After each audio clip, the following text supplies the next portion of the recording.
I would like to call this evening's meeting to order. Roll call, please. Thank you. Councilmember Zabriskie. Here. Councilmember Pallavi. There. Councilmember Klofstad. Here. And Vice Mayor Romack. Here. And I'm going to note Mayor Henderson is absent this evening. My mic, is my microphone working? There it is. Now it is. Thank you, Judy. So now I would invite everyone to stand and join in the Pledge of Allegiance. I pledge allegiance to the flag of the United States of America and to the republic for which it stands, one nation, under God, indivisible, with liberty and justice for all.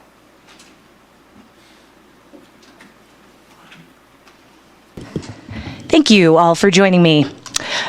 Before we move on, I just wanted to take a moment to acknowledge that our community is hurting right now and understandably very rattled with the disappearance of Kylie Rodney.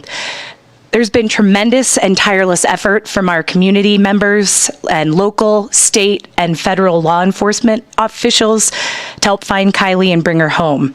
So before we continued with the meeting tonight, I did just want to take a moment for us all to have a brief moment of silent reflection in this very challenging time and also offer our support to Kylie's family and friends.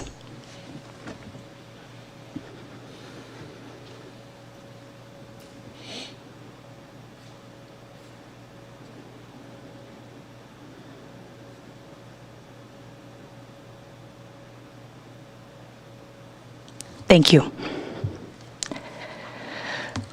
All right, we will now proceed with our next agenda item, which is public comment. This is an opportunity for any member of the public to address council on items which are not on the agenda. Each member of the public will have 3 minutes.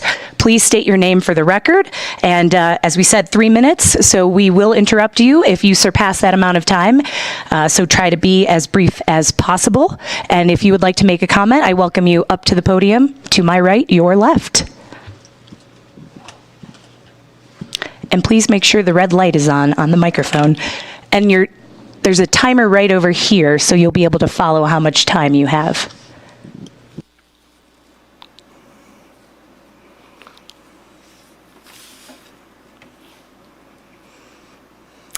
I'm Emily Cashton. Can you hear me? I'm asking for a full investigation into Mr. Wilkins' actions resulting in possible fraud, dereliction of duty, lying, failure to follow town and state policies and laws. And as a result, I want a reevaluation of West Reed Avenue. He knew West Reed was a public road over 18 years, lying to the public, businesses, agencies, and many councils that it was a private road, obstructing all efforts to surface the truth until December 10th, 2019, when the town council was forced to declare West Reed was a private right-of-way. Absent from those minutes, Ms. Klofstad specifically asked Attorney Morris what the Labco Incorporation contract stated, and he misled council. It states in several places, all county roads, storm drain facilities, easements, and rights-of-way within the boundaries of the new town shall be transferred to the town and become the responsibility of the town. There are no exceptions, Mr. Wilkins. Mr. Wilkins uses excuses that West Reed is maintained by nearby owners and can't meet town standards, which are lies. West Reed, dedicated and accepted in 1924, is exempt by California Streets and Highway Code 1805. He is in violation of other codes by failing to keep the public safe and maintaining drainage on West Street Avenue. Absent public outreach in March 2003, Mr. Wilkins squandered $50,000 of public monies in a failed attempt to abandon West Reed, so he deliberately failed to enforce drainage ditch restoration with residential encroachment periods, as well as town-issued encroachment permits to the TDPUD and Southwest Gas. He ignored written complaints, hoping damage would force Greenpoint owners to assume the road. Above the subdivision, his wife was representing developer Robert Montano. In a shady deal, he and the TDPUD graded a road off Donner Lake Road without Mr. Wilkins requiring any encroachment permits, which would have triggered the Planning Commission's required drainage mitigations. As a result, inland ecosystems and Truckee Rivershed Council conducted studies both identifying massive erosion, misdirected drainage, and lack of restored road ditches. This has led to rubble, debris, pesticides, and petroleum entering Donner Lake, polluting it, a violation of the Clean Water Act and the Truckee Stormwater Pollution Prevention Plan. In February 2017, the only entrance exit of West Reed washed out exposed strategic utilities due to Donner Lake Road drainage problems. Mr. Wilkins' final solution was dumping dangerous shot rock that caused vehicle damage and was unsafe to the public. In March 2017, the chair of Lahontan Board granted me permission Thank you very much, to Emily. these problems. Emily, that's 3 minutes, so if you could please sit down, that's the end of your comment period. Thank you very much. Thank you. And just as a reminder, Council is not allowed to take action on public comment. We appreciate public comment, and we welcome anyone else who has a public comment to make this evening to come up to the podium.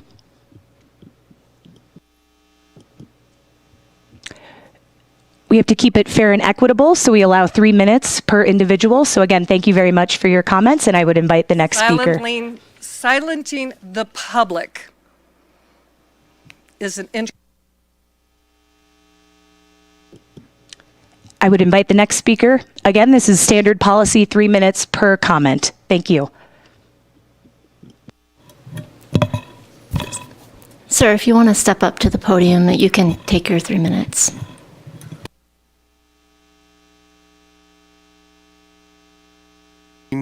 Count. Is it on? I would like this to be on public record fully. Do not summarize, please. Hello? There we go. Okay. Good evening, council members and folks in the room. My name's Dan Watson. I've lived in Truckee for about 7 years now. I've been a union carpenter for 13 years.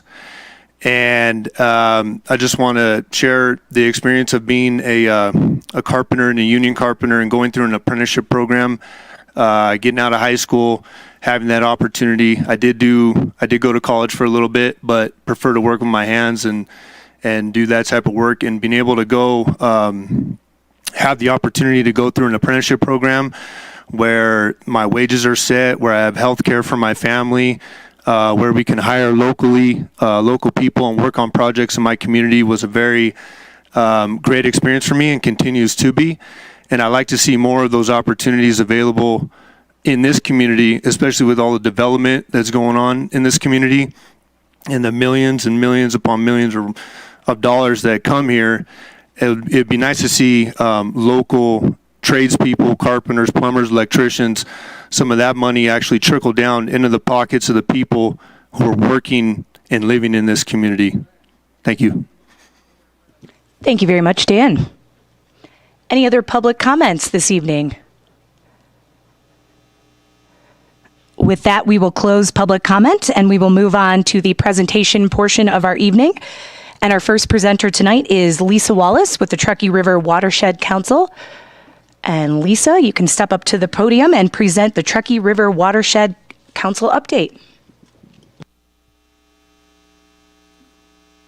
Thank you, Mayor. Thank you, council members, staff, and everybody who's here in the room from the public. And hopefully there's a few people watching, all of us too. Again, I'm Lisa Wallace. I'm the executive director at the Truckee River Watershed Council. And I very much appreciate council members, staff, and the public hearing a little bit of an update from the Truckee River Watershed Council. My theme this evening will be watershed resiliency and how the town and the Watershed Council have partnered over the past almost 25 years in that overall goal, watershed resiliency. And we'll see if I can. There we go. I really appreciate this quote from Mike Stoudemire. He's the general manager of the North Star Community Services District. I was talking with him a couple of weeks ago about watershed resiliency, and he was emphatic in the statement that without a healthy watershed, we have nothing. And he and I talked about, in that conversation, 5 points in particular. Water quality, having very high surface water quality, lets us drink, swim, fish, and have all the other benefits of very high water quality. He was commenting on water supply. Our water supply in Truckee and the area, all good? Yep, you're good. Okay. Okay, great. Water supply, alarms. No alarms. We get our water supply from groundwater, but having our ecosystems, our land and our surface water all healthy actually protects our groundwater supply. With a healthy watershed, we have biodiversity across many types of ecosystems, and we have wildlife here. Our economy is significantly supported by a healthy watershed. We were just hearing about development and how that might actually bring in even more employment opportunities. People come here for the recreation-based economy and a quality of life. And finally, safety comes from a healthy watershed. Wildfire risk is reduced, flooding risk is reduced. And I made a little note there.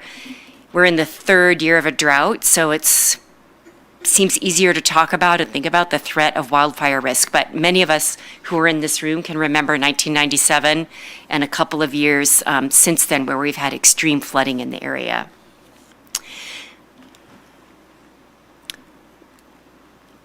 The area where the Truckee River Watershed Council works and focuses on watershed resiliency is what we call the Middle Truckee River Watershed. It's about almost 300,000 acres, or about 435 square miles. There are 26 main tributaries that flow from the land around the main stem of the Truckee into the Truckee River itself. 7 major water bodies, including Donner Lake, which was within the town of Truckee. It provides water supply for us, but also water supply for the Reno-Sparks municipal area, about 400,000 people. And there are many, many agencies and nonprofits managing this land and this water, including the town of Truckee. I should back up and say we talk about a watershed as you could think of it like a bowl. Where water falls inside the bowl, it runs down the bowl to the bottom of the bowl. Where we get rainwater within a watershed boundary, that water runs down into the main stem of the Truckee. So that's what we mean by the watershed. And the benefits of the watershed are to capture, filter, and then let the water run all through the landscape and the ecosystems. At the Watershed Council, our mission is to bring the community together for the Truckee to protect, enhance, and restore the Truckee River watershed. And we get that work done through projects, policies, and people. We're probably most known, for those who do know us, for our Meadow restoration projects, one of which has taken place recently within the town of Truckee, the MacGyver Dairy Meadow Restoration Project. And we also work at larger scales up in the Little Truckee River system. We have a 400-acre restoration project that we just completed in Sardine Meadow. We work a lot in policies around reservoir management and the releases from reservoirs. People don't really think of the Little Truckee River and the Truckee River as dam controlled. We don't really identify that as a way that we think about our lakes, but our lakes are reservoirs, and there are 7 dams that manage those reservoirs, and the flows that come out of those dams greatly impact the water quality downstream, the in-stream habitat, the riparian habitat, and then eventually the main stem of the Truckee River. So we do a lot of work with all the parties that manage those dams and the parties that own the water rights in those dams to get reservoir levels and flows out of the dams that are beneficial to our area. And finally, we work a lot with people. Sorry, let me make sure my phone's off. We work a lot with people through volunteer days like Truckee River Day, but also doing outreach meetings like this evening. I wanted to do a quick walkthrough about the partnership between the town of Truckee and the Truckee River Watershed Council around watershed resiliency. And I broke this into some geographic areas along with some, sorry, I hope my phone isn't distracting everyone, along with a rough timeline of when these projects have taken place. So around the Donner Creek Basin, we've had a number of projects. From 2015 to 2019, we worked in the Johnson Canyon or Gregory Creek Basin on a number of restoration in stream and around those streams, restoration projects. We completed a watershed assessment of Donner Basin, looking at the whole area that supports Donner Lake and Donner Creek. We started in 2017 designing a series of restoration projects that will take place in Donner Creek, and I'm very excited to say we're pretty sure we'll be implementing those in 2023 and 2024. And we're currently working with the town and a number of other landowners around Donner Lake around a coordinated interagency stewardship program. And you're going to hear more about that next month from Becky Buchar and from Michelle Prestowitz, who works at our organization. We've also done Meadow and wetland restoration projects. I already mentioned the MacGyver project, which took place, was actually built or constructed in 2019. And then another very successful project in 2017, we finished the Truckee Meadows, the Truckee Wetlands restoration project. That's near the rodeo grounds and in the regional park. It was an area that was significantly fragmented by roads, by trails, and by irrigation ditches. And we managed to pull all the irrigation ditches out, let that water spread, and that has come back to be overall a 30-acre wetland restoration project. On the Truckee River, in 2005, some of you I know in this room will remember this, there were, at the confluence of Donner Creek and the Truckee River, there were old bridge footings. Those bridge footings had been illegally put in sometime in the 1980s, and there had not been a straightforward way to get those bridge footings removed. But in 2005, everything came together, the right permitting, some funding from the Watershed Council, and some agreement from leadership in various places, and we were able to get the bridge footings removed. And now, in concert with the town and the implementation of the Legacy Trail Phase 4, we're doing a restoration and revegetation project also in that confluence area. The people who know that area, you can remember there's a beautiful stand of cottonwood. There are not a lot of cottonwood on anywhere in the Truckee River watershed, but especially on the main stem. And part of what we want to do with that project is protect that cottonwood forest. Lastly, or not quite, maybe second to the last, I wanted to talk about a river revitalization assessment, a watershed assessment that we completed. The town was one of the partners on this project, along with many other landowners on the main stem of the Truckee. We looked at it, the main stem of the Truckee, all through the town reach, building on the downtown river revitalization strategy that the town had developed in roughly 2005, 2007. We wanted to take a look at what was happening with riparian, in-stream, and related areas, and that assessment yielded a set of about a dozen restoration and access projects, and we're slowly getting those implemented. The Donner Creek Confluence project that I just talked about was one of those projects that's listed in the assessment. In the larger area, in the Middle Truckee River watershed, in the last 15 years, we've completed roughly 30 large-scale restoration projects outside the town boundary area, but they benefit the town area. For example, in Martis Valley, we've completed 4 very large-scale meadow and stream restoration projects.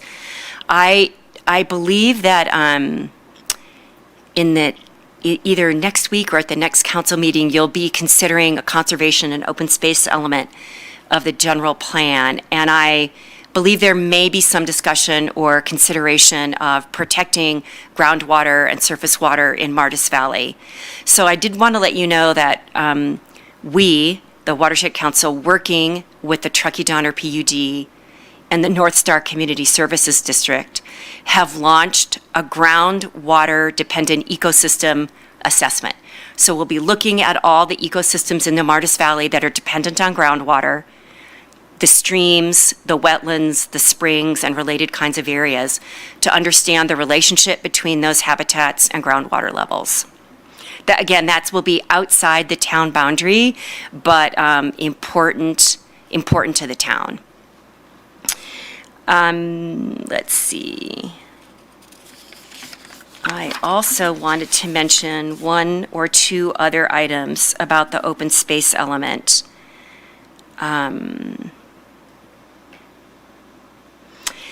I talked very briefly about the river revitalization assessment, the one that we completed in 2017 and 2018.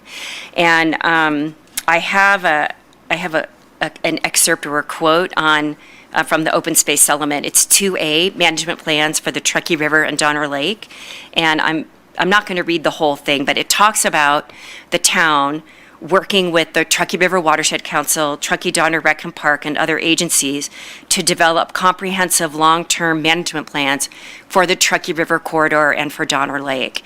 And that assessment that we talked about, the one that's on the slide, 2017 to 2018, could be a really good point of intersection between this open space element that's talking about management plans and what might be some of the work that we could jointly do in the future around the main stem of the Truckee. I also mentioned the Donner Lake interagency stewardship coordination that we're working on that you'll hear about next month. That is also a really wonderful point of intersection or overlap with the conservation and open space element. And I think that is everything I wanted to say. I tried to stay within my 8 to 10 minutes. I'm closing with a picture of snow because it's possible in 8 weeks or so, we'll have 1 or 2 days, we'll get one of those early snowstorms and the Truckee River will look like this for 1 or 2 days. A reminder just of how quickly things change. So thank you for your time and attention. And I think, Jen, do we have time for a few questions? Yeah, absolutely, if council has questions. Any questions from council members? You mentioned Martis Valley as being of a benefit to the town. I'm aware that people from Truckee go out to Martis Valley for any number of reasons, recreationally and just to enjoy nature, walk their dog, and Martis Valley feeds into Martis Creek, which then enters the town's jurisdiction. And I would like you just, if you can address that a little bit more, if there's something where you see the town playing a role in Martis Valley to help protect our interests within the town. And then you mentioned my other question concerns Donner Lake to the eastern end of our jurisdiction. I believe we've seen much greater recreational use there over the last 2 years. Recognizing that you're suggesting we integrate the river revitalization study or consider doing that as part of our general plan update, is there anything more specific you want us to focus on or think we ought to focus on in deciding how we can better protect the river? Mm-hmm. I'll start with Martis Valley and then talk about Donner Creek and then the Truckee River. So Martis Valley, like many, many areas in our watershed, including within the Truckee town boundary, in 2021, 2020, and 2021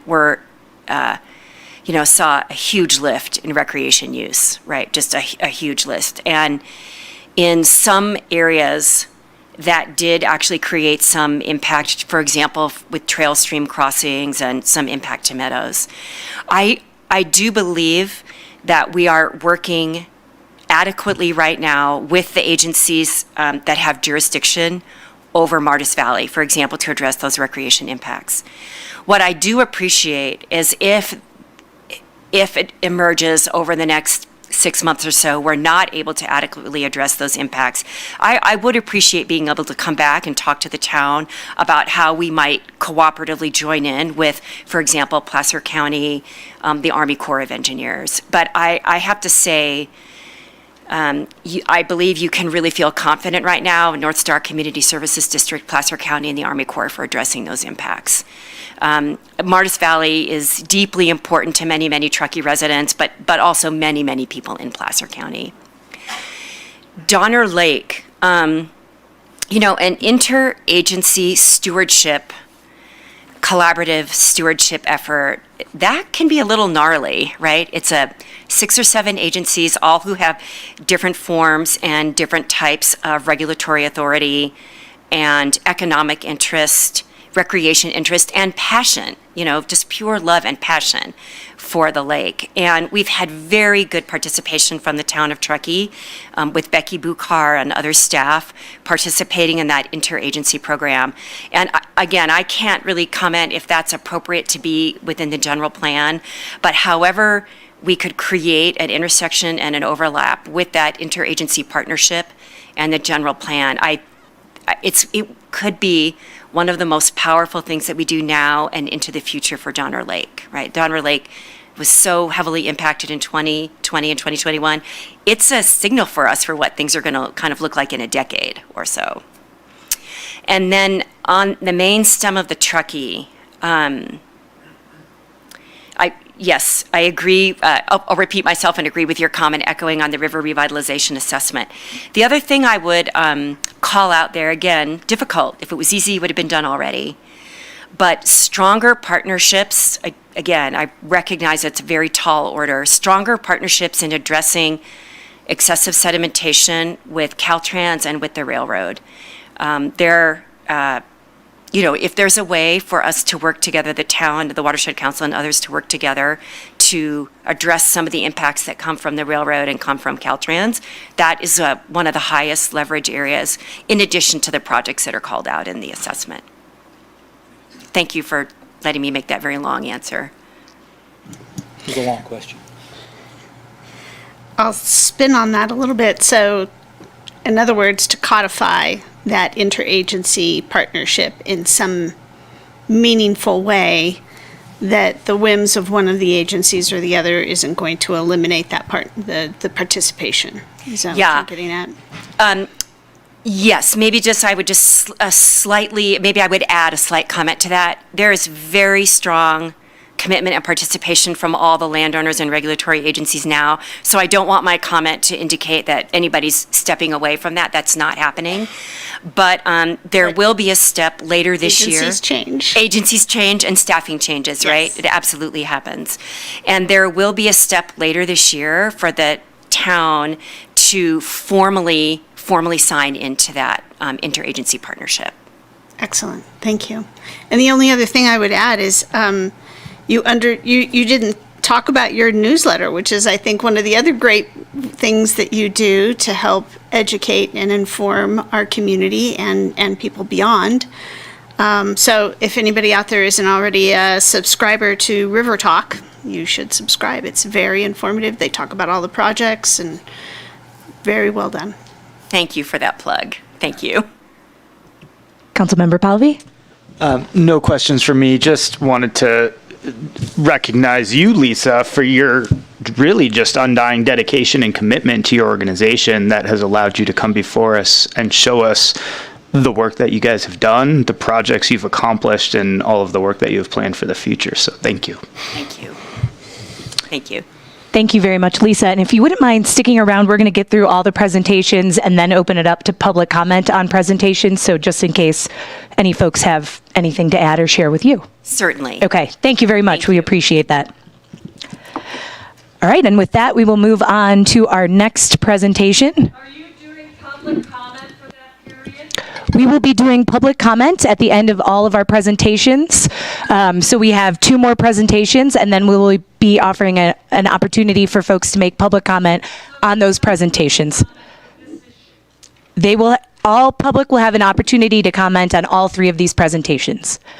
And up next, we have Alfred Knotts, the transit manager here with the town of Truckee, who will be presenting on the Summer Micro Transit Pilot Program.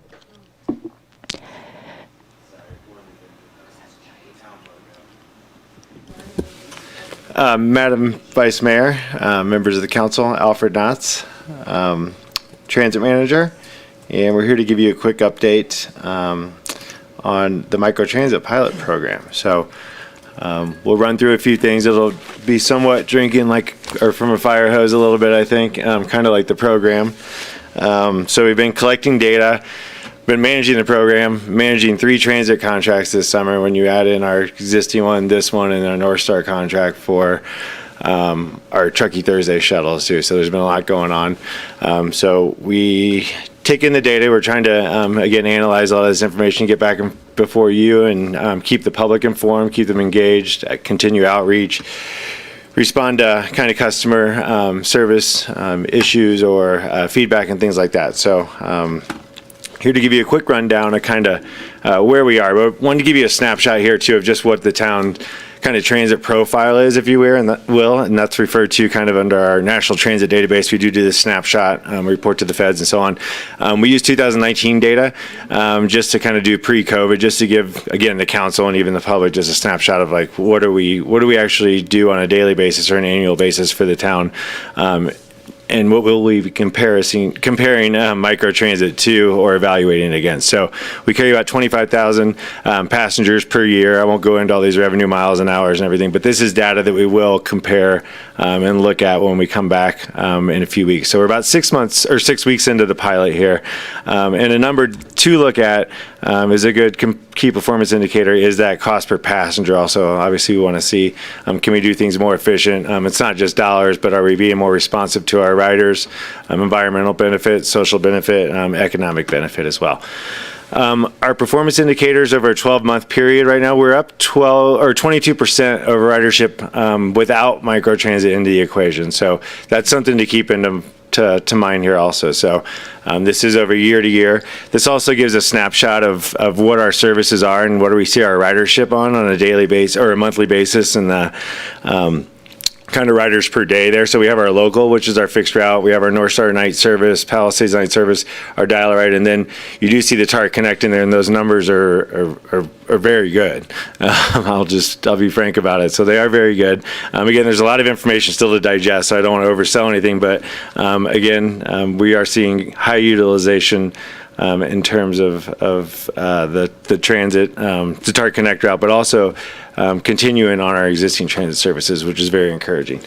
So I think everybody is very familiar somewhat, that was kind of contradictory, very familiar with the parameters of the program. We started on the 25th of June. The hours of the day are 10 to 10, so 10 a.m. to 10 p.m. We have 7 vehicles in max service. We do have one that is available to us also in case we do need the 8. The response times you'll see have been very, very good as well. So our 3 service areas, kind of 3 or 4, operate as one service to the user. So we have broken out these zones. It's an app-based service that you're aware of, and we did strive for these 15-minute wait times, and you'll see some of that data here in a second also, that we've been kind of over-delivering on some of those wait times as well. We've been doing I believe, with our partners, with Placer County, with our own team, with Bron and Danielle on our team also, and our transit folks. Been doing a very good job, I think, of our outreach. It's a constant kind of get out. One thing we did talk with our working group recently too is we're kind of at this transition period to wind down and inform people that the service is going to end as we continue to market potentially, that the pilot is okay, let's not just pull the rug off everybody. So it is a balancing act there too. So we are making sure that we kind of communicate the expectations and manage those expectations. So these are just some of our marketing materials, and we've been out at Truckee Thursday quite a bit. We will be out there again, and we do have a public survey I'd like to plug right now too, that's on our website. It's a community-wide survey. We've been gathering a lot of data through the app as people use the service, but those are our users we're getting service or feedback from, but now we're reaching out to the broader community. And Councilmember Bromack put me in touch with some people with some other HOAs and CR Meadows, and we're making sure we reach out to Prosser folks and then people that may not have the service dedicated within those zones right now. So the TART Connect at a glance, we've carried almost 11,000 passengers, and if you saw those annual numbers, we carried about 24,000 annually, and this has been done in 6 weeks. So very high utilization. The rider accounts, we have 835, so those are people that download the app and can actually go through the whole process. The shared rides, that percentage has ticked up. I know that was a comment we had initially, and we have seen that tick up slowly. Up to 21. I think we were at about 15, then 18, and now we're at 21.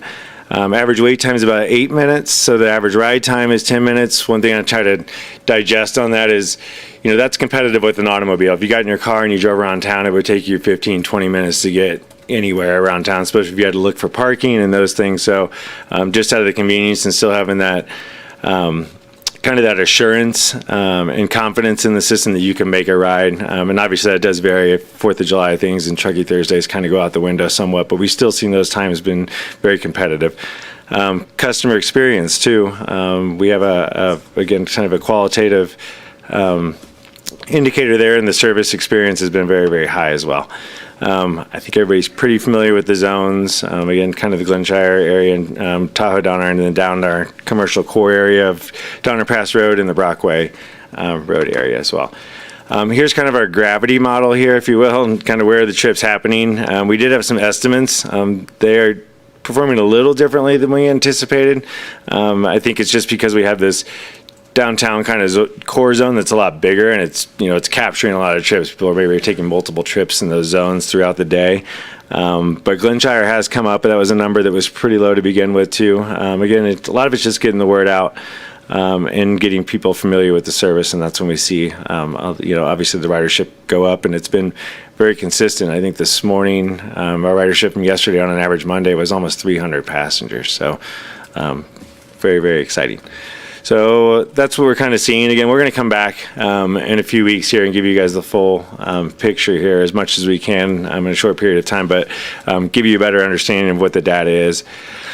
So we did want to kind of show Truckee, the TART versus the TART Connect. Again, this is the first time we really had a full month of a snapshot, meaning July to equate to, or compare against kind of another full month. So we did use 2019, you'll see in a second. But again, these aren't comparative. We want to say, really show that the system is moving people, both our services, which is pretty awesome. So again, collectively, our system is up and it's meeting a variety of different needs. And obviously, our Truckee local and dial-a ride ends at 6 o'clock.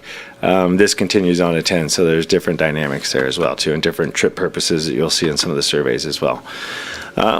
Excuse me. So our daily ridership kind of comparison, if you look at our, the red there is the 19 of the local itself, and then our ridership on the TART Connect is that blue, or the total system there. So the difference of the delta is that blue to the red.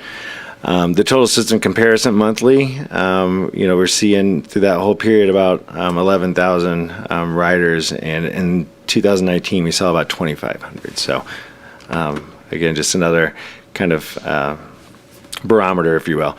So our cost per passenger, again, we're still working through some of these details, but this number is pretty solid right now that we have. And this number we have, the $34 on our total system, is a data point that's reported to the federal government and our FTA. So that's a solid number. That's dial-a-ride averaged with our fixed route service. So dial-a-ride's about $56 or $52 per hour, and then the fixed routes a little bit lower, obviously, and then comes up with that average of 34. So our TART Connect is about $26 per passenger as of right now. Our wait times, we're striving for that 15-minute kind of window. We're exceeding that on multiple occasions. So only in a few occasions do we see exceed the 20-minute and 25-minute. A lot of that's probably associated with like a Truckee Thursday, or even depending on where that ride is, if it's all the way out in Glenshire or all the way at the top of Ski Slope. But the bulk of those times, the high percentage is within that reasonable response time. So the surveys, the purpose of trips is what we're collecting. Again, I won't go through everything right now. I know everyone has a long night here. So there's a variety of different trips here, work, social, outdoor, some of the others down here on the bottom that you see. We saw a lot of people taking the TART Connect to the depot to catch the train. So I thought was pretty cool. So again, multimodal connections, not a lot making the connections to the regional TART system, but some few, and people are kind of working out the kinks about how to really access the system and what else they can access with it. So if it weren't available, what would you do? The majority of people would have driven alone. Again, some of these are some of the answers that we still need to answer. What does that mean? What is the trip length? How many times a day would they have used it, to get to some of these, kind of drill down on some of these questions. So someone has driven with others. A lot of people would have walked. And we have seen this data. This data in this kind of presentation is also kind of an apples and apples to what North Shore and Placer County, the same presentation. And so we can kind of compare what these users are and what people are using the system for. So what would what are our rider types here? So a lot of full-time residents, which is great. Second, homeowners and condos.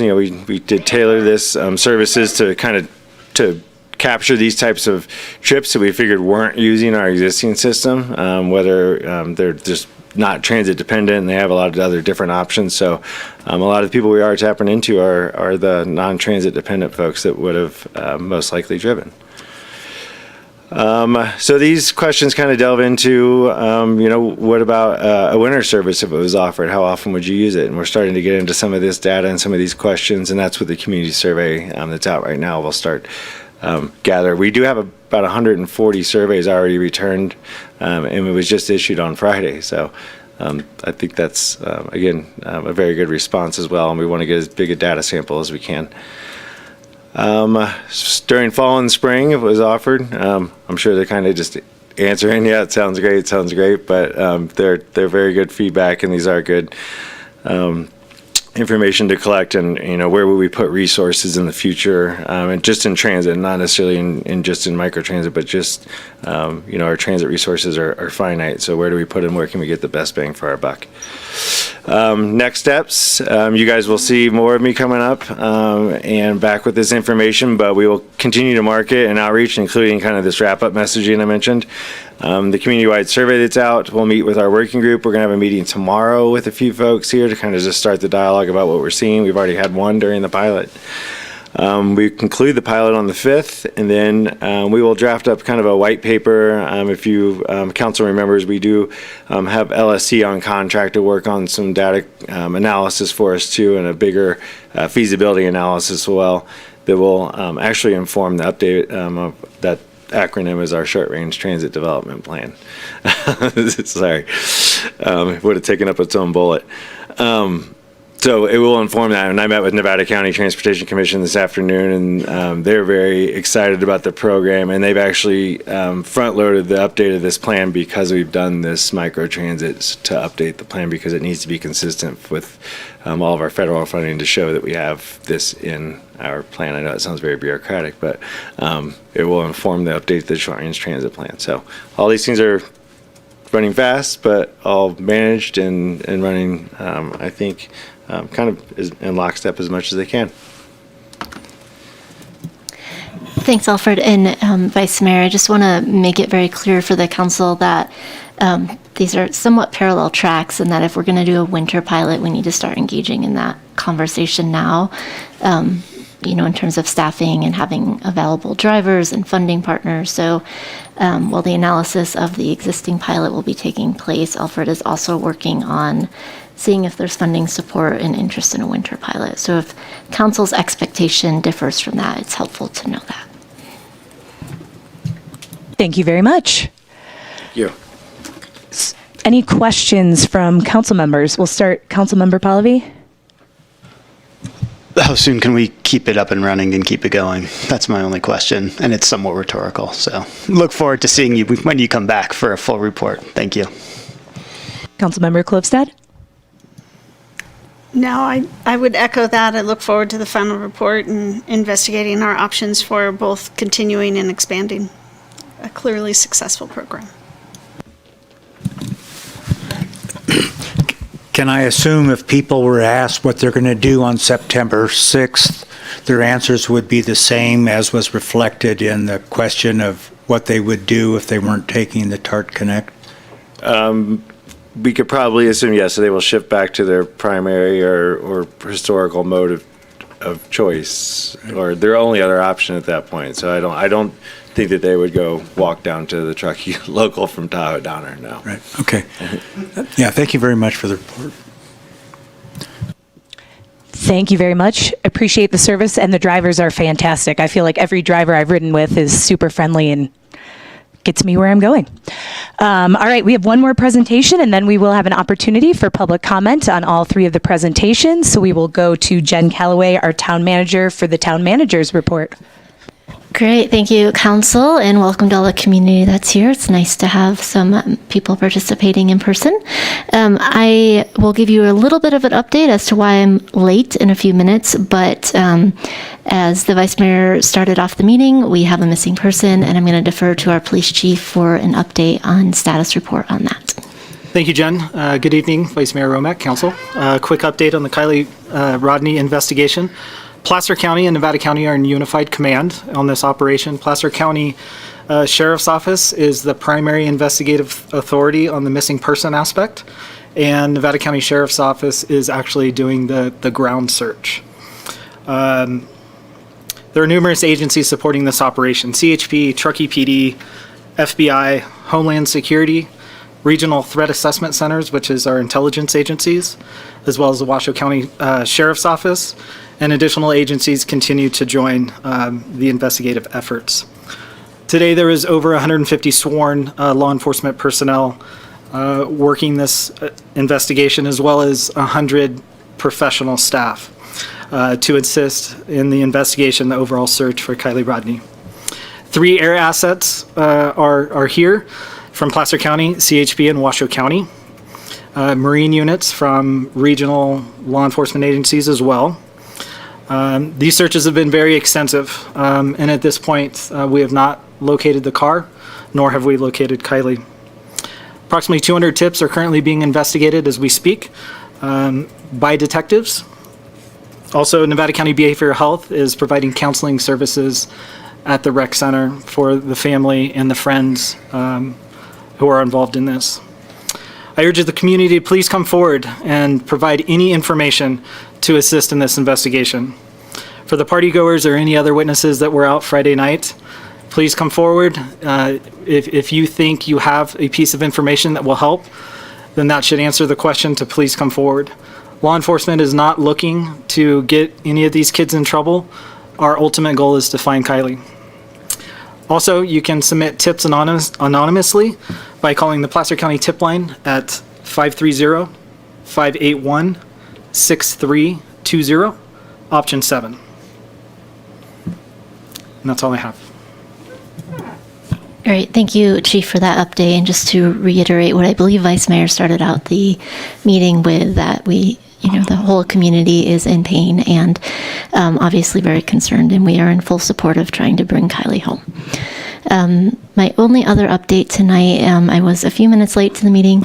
We were down in Nevada County for the Board of Supervisors meeting at the direction of the council on July 26th, providing feedback on the proposed sales tax measure that the county is considering tonight to be placed on the ballot. I'm have the meeting pulled up right now, and they are still on public comment, so I cannot give you any update as to where they are standing on that. There was good questions asked. It was a standing room only audience, and obviously still on public comment. The discussion started at 1:30, so they are having a very well-rounded conversation about this topic. We will let you know if there's any breaking news throughout the meeting. And that's all I have tonight. Thank you very much, Jen, and thanks for going down and representing the town. Any questions for Jen or Chief?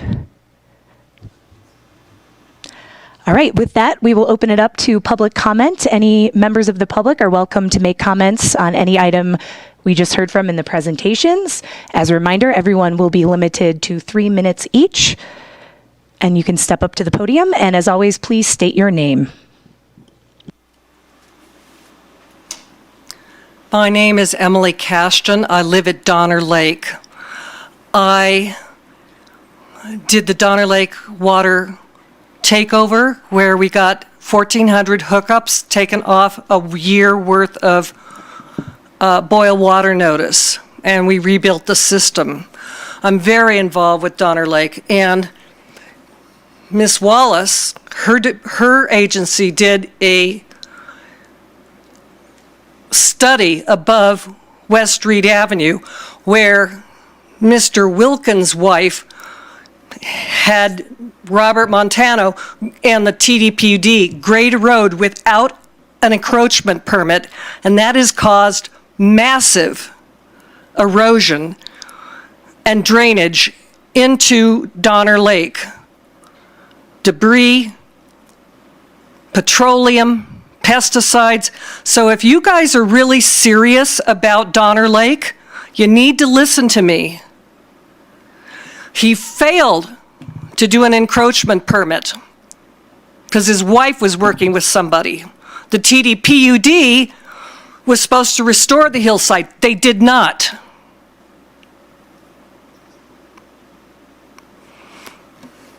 And I think if people really want to be dealing with Donner Lake, which has been an orphan for 30 years that I've been here, get involved and include the people at Donner Lake, Miss Wallace. I'm a member of the DLPOA, and I wish you guys would listen to me instead of shut me up. But a lot of the problem is based on Mr. Wilkins not doing his job and doing, when he issues encroachment permits, he does not restore the drainage. When Donner Lake Road washes out, he drops shot rock over the strategic utilities, water, gas, electric, sewers, and he thinks that's the final solution. This is not a man who is keeping the public in safety. This is a man having a problem, and I think you need to investigate him. And if you won't, other agencies will. But if you're talking about Donner Lake, which is very near and dear to my heart, pulling a couple of cups out of the lake, let's deal with the incredible erosion that Mr. Wilkins caused by not enforcing encroachment permits. Thank you very much. Thank you, Emily.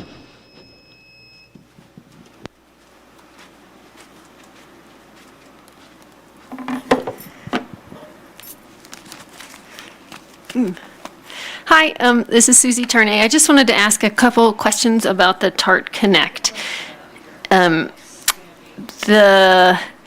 Okay, so I totally understand that it is competitive with personal autos for convenience. What I'm really concerned about is that it seems to me that each trip would then require twice as much greenhouse gas emissions because the car comes to pick you up and then takes you there. Obviously, ride sharing helps with that a little bit, but we're at about 21% ride sharing. So I would love to see some sort of greenhouse gas emissions per trip versus per trip in your personal vehicle. Are we actually saving any greenhouse gas emissions? If we could somehow figure that statistic out, that would be great. And then I wanted to ask, do we have any plan for electric vehicles for those? That's all. Thank you. Thank you, Susie. Any other public comments? All right, we will close public comment. And Alfred, since I see you sitting in front of a microphone, to one of our public commenters' questions, are we looking at greenhouse gas emissions and also potentially electric vehicles moving forward? We are. That's part of our evaluation that we'll be doing in terms of GHG and emissions per passenger. And again, equating that to emissions per passenger on our buses as well. So we'll look at kind of all of those indicators. The one thing we did talk about too was vehicles as well. We talked about that the other day internally, and right now we're leasing the vehicles. So when we potentially, if we ever get into a long-term contract, that's something we could put actually into the request for proposals or qualifications that those vehicles be a certain type as well. But right now they're leased, so there's a little less, I guess, contractual requirements at that time that we could apply. Thank you very much. Appreciate that. All right, we will move on next from our presentations to our consent calendar. And on our consent calendar this evening includes minutes of the June 14th, 2022 closed session. Or no, This says 2024 on here, I'm realizing. Is it 2022? Okay. And regular town council meeting, July 12th, also 2022, joint council planning commission meeting. Item 6.2, resolution supporting application for Pacific Crest Commons Affordable Housing Local Government Matching Grants Program. Item 6.3, the rail yard North Balloon parcels purchase. Item 6.4, a resolution documenting town support for Truckee Thursdays in partnership with Truckee Downtown Merchants Association. Item 6.5, notice of completion for Arbor Pros LLC for the 2021 Roadway Vegetation Management Project, C2018. Item 6.6, Donner Lake Monitoring Funding Request. Item 6.7, resolution of support for Tahoe Truckee Airport Grant Funding Request for Humane Society of Truckee Tahoe for Joint Animal Emergency Preparedness Plan. Two more items, big consent calendar. 6.8, the Lake Tahoe Bicycle Coalition Bicycle Rack Program Funding Request. And item 6.9, the easement abandonment 10669 Snowshoe Circle easement abandonment, APN numbers and other numbers following. So first I will go to my fellow council members. Would any council member like to pull an item for consent, from consent? And then to staff, would any staff like to pull an item from consent? No, Vice Mayor. And then to the public, would any member of the public like to pull an item for consent? Which item? 6.3, rail yard North Balloon parcels purchase. All right, we will pull that item from consent. So with that, do I have a motion to approve the remaining items excluding 6.3 for approval? Move to the consent calendar minus item 6.3, which we will discuss. Second. All in favor? Aye. Aye. Any opposed? Abstentions? All right, that passes. So we will go to item 6.3. And do we typically invite the person who pulled the item? So Ms. Tarnay, if you would like to come up. If you have specific questions on the item.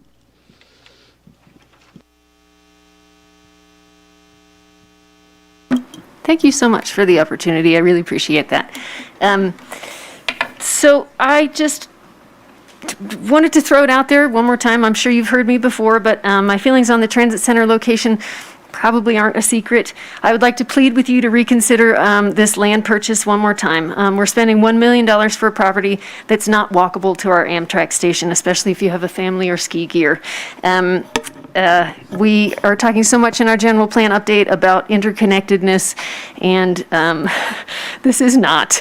So the study on which this is based surveyed Truckee residents, but honestly, that may be less than half of the users of this transit center. We're hoping to have residents use it, but we're also hoping to have visitors come and use that as well. We didn't survey those needs. We didn't address those needs of people trying to come into town without a vehicle and get around.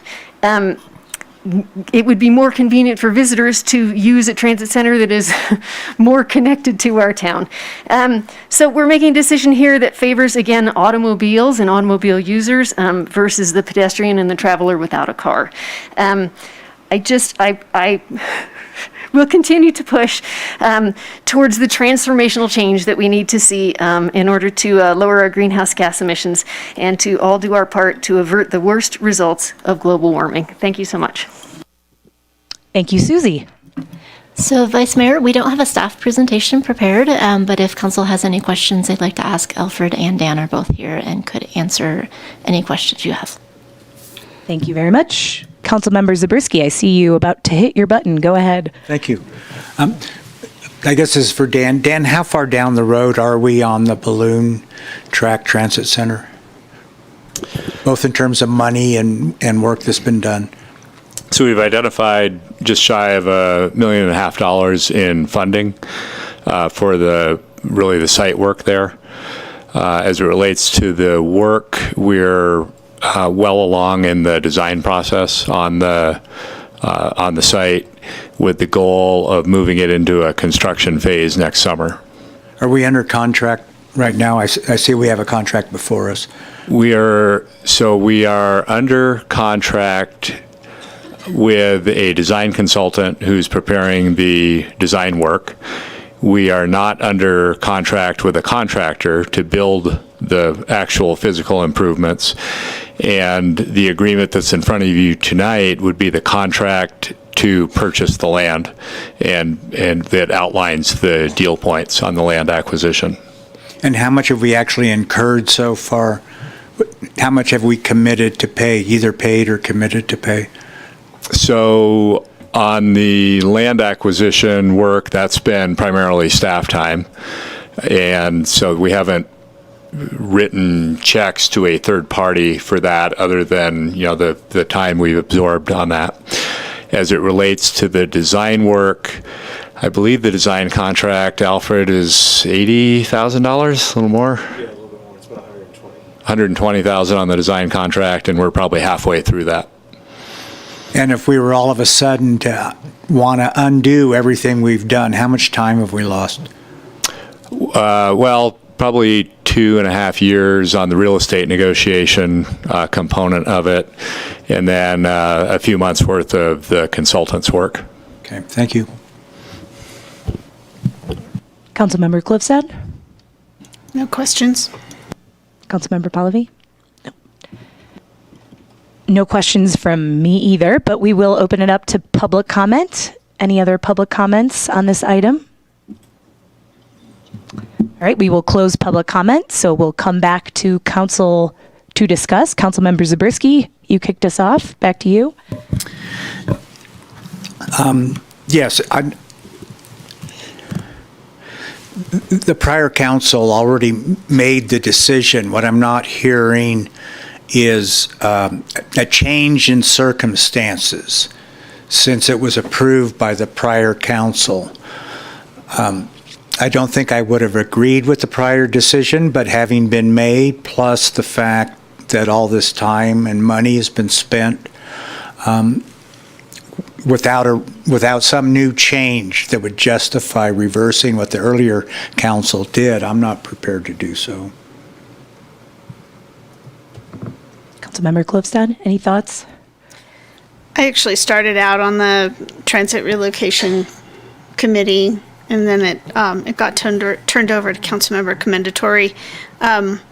So I do have a little bit of background about the challenges they faced and the problems they were trying to solve. I agree with Ms. Tarnay that it is not an ideal location, but I understand why the committee concluded that is the best location we have available to us. I believe there was a lot of discussion about trying to create some sort of microtransit system that would allow the two areas to be connected. I suspect that will ultimately end up being, that discussion will be continued. So I think at this point, I'm in agreement with Councilmember Zabriskie. We've been on this path for quite a while, and it would behoove us to continue this process. Thank you. Councilmember Pallavi. Yep, I'll echo Councilmember Klofstad. We've been at this for a while now.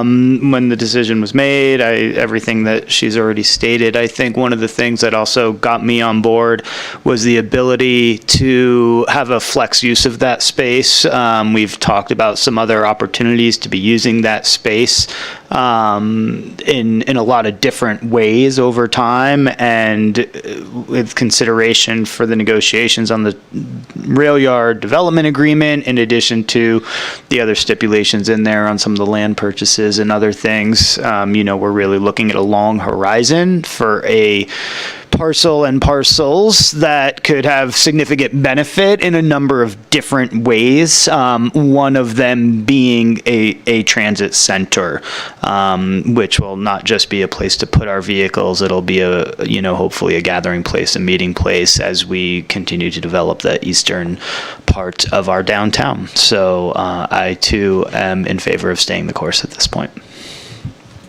Thank you, and I echo my fellow council members. I know that it was a robust public process. I participated as a private citizen. And so while maybe we didn't reach all user groups, I know town staff did a great job trying to reach a lot of different groups. And one of the meetings I attended, lots of different conversations with different types of transit users. So I do appreciate that. And with that, I'm happy to take a motion. Right, coming back to the merits of the actual matter that's before us, I'm fine with it, and subject to the other council members, I move that we authorize the town manager and attorney to execute the purchase and sale agreement as set forth in staff's memo and authorize the minor change that's also recommended by staff. And I'll second. With that, all in favor? Aye. Any opposed? I also said aye, I just didn't say it. Aye. All right, that passes unanimously. I'm not used to having to call for a vote and then also vote. All right, with that, we will move on from our consent calendar and we will move on to our first discussion item this evening, and that is the single-use foodware reduction working group recommendations. And with us this evening, we have a all-star group. We have Erica Mertens, Melanie Conti, and Pancho Mackin-Planky here to present. Thank you, Vice Mayor Romack. Before we get started and I pass the mic to Pancho, I just wanted to acknowledge and thank some of our working group members who are here this evening. Thank you so much for your patience with this process, for being here tonight, and for all of the work that went into the 6-month working group. So we have Marlene and John of Old Town Tap, and we also have Mia Jones and our own council member Klostad, who were all involved. So just wanted to be sure to thank them and acknowledge them for all of their hard work and time. Pancho, I'll pass it to you. Yeah, so with that, we'll get to today's presentation on a subject that I know you all know well, the single-use foodware reduction working group recommendations. As you all know, this process came from community support a few years ago, right? That's a photo of local students here at a town council meeting. And at that time, community, but in particular student groups, vocalized a desire to push for sustainability and waste reduction goals. And in particular, we're concerned about litter reduction and reducing the amount of foodware waste. Shortly after that movement coalesced, Keep Truckee Green staff went and facilitated 2 working groups in late 2019 to receive feedback on prospective foodware policies. And that culminated in Keep Truckee Green staff bringing those recommendations before Town Council in February of 2020. At that meeting, Town Council directed staff to move forward with a working group, which unfortunately was put on hold by the pandemic. So outreach for the working group began in late 2021. The working group met 6 times this year from January to June. The structure of the working group is that since we already came into that meeting in 2020 with policy recommendations, we provided research ahead of time and then facilitated in-depth discussion on those policy specifics at each of those meetings. In putting the working group together, we asked participants to identify themselves with stakeholder groups. We do recognize that our restaurant community is most impacted by foodware policies, and so we want to make sure they were well represented on the working group, and we think we did that. And we were also very happy to have two town council members participate as well. With the working group, it was in line with our vision of waste reduction priorities. As it relates then to foodware, we believe in reducing the use of all disposables and promote a shift towards reusables. And this is in line with the zero waste hierarchy, which is just more generally how we conceive of these processes and what we're working towards.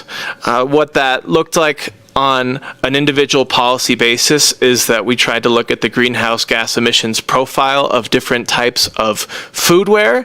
And what we found was true to the zero waste hierarchy, that reusable foodware was better for the environment in regards to GHG profile than single-use foodwares. And what you can tell with this graphic here on the screen is that is a graphic identifying the full life cycle emissions of producing single-use foodware. And so when you are using reusables, you're then limiting those upstream costs. And then we also do want to note that we looked into and evaluated expanded polystyrene, which we're concerned about because it breaks down in the environment, and our concern for that was about the litter risk. And so that's a departure then from the emissions profile.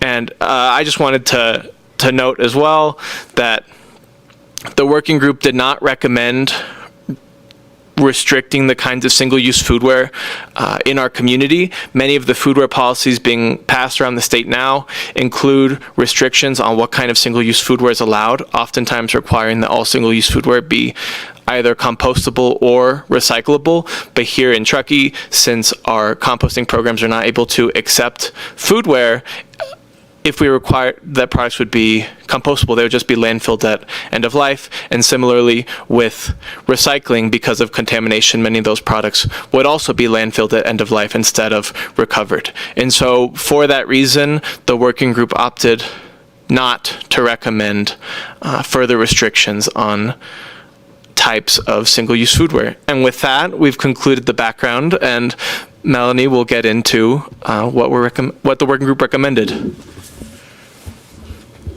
Great, so I'll now touch on the 3 policies the working group is recommending. The first is to ban the sale and distribution of expanded polystyrene, which is better known as styrofoam, and we'll refer to as EPS for short.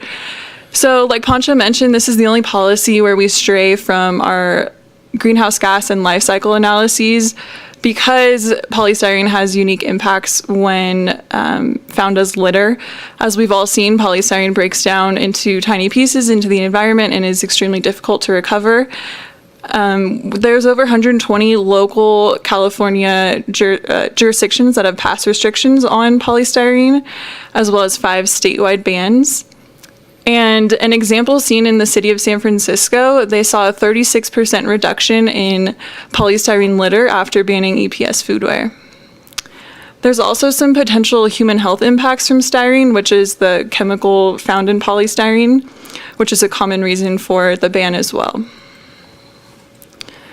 The working group recommended 3 exemptions to this policy.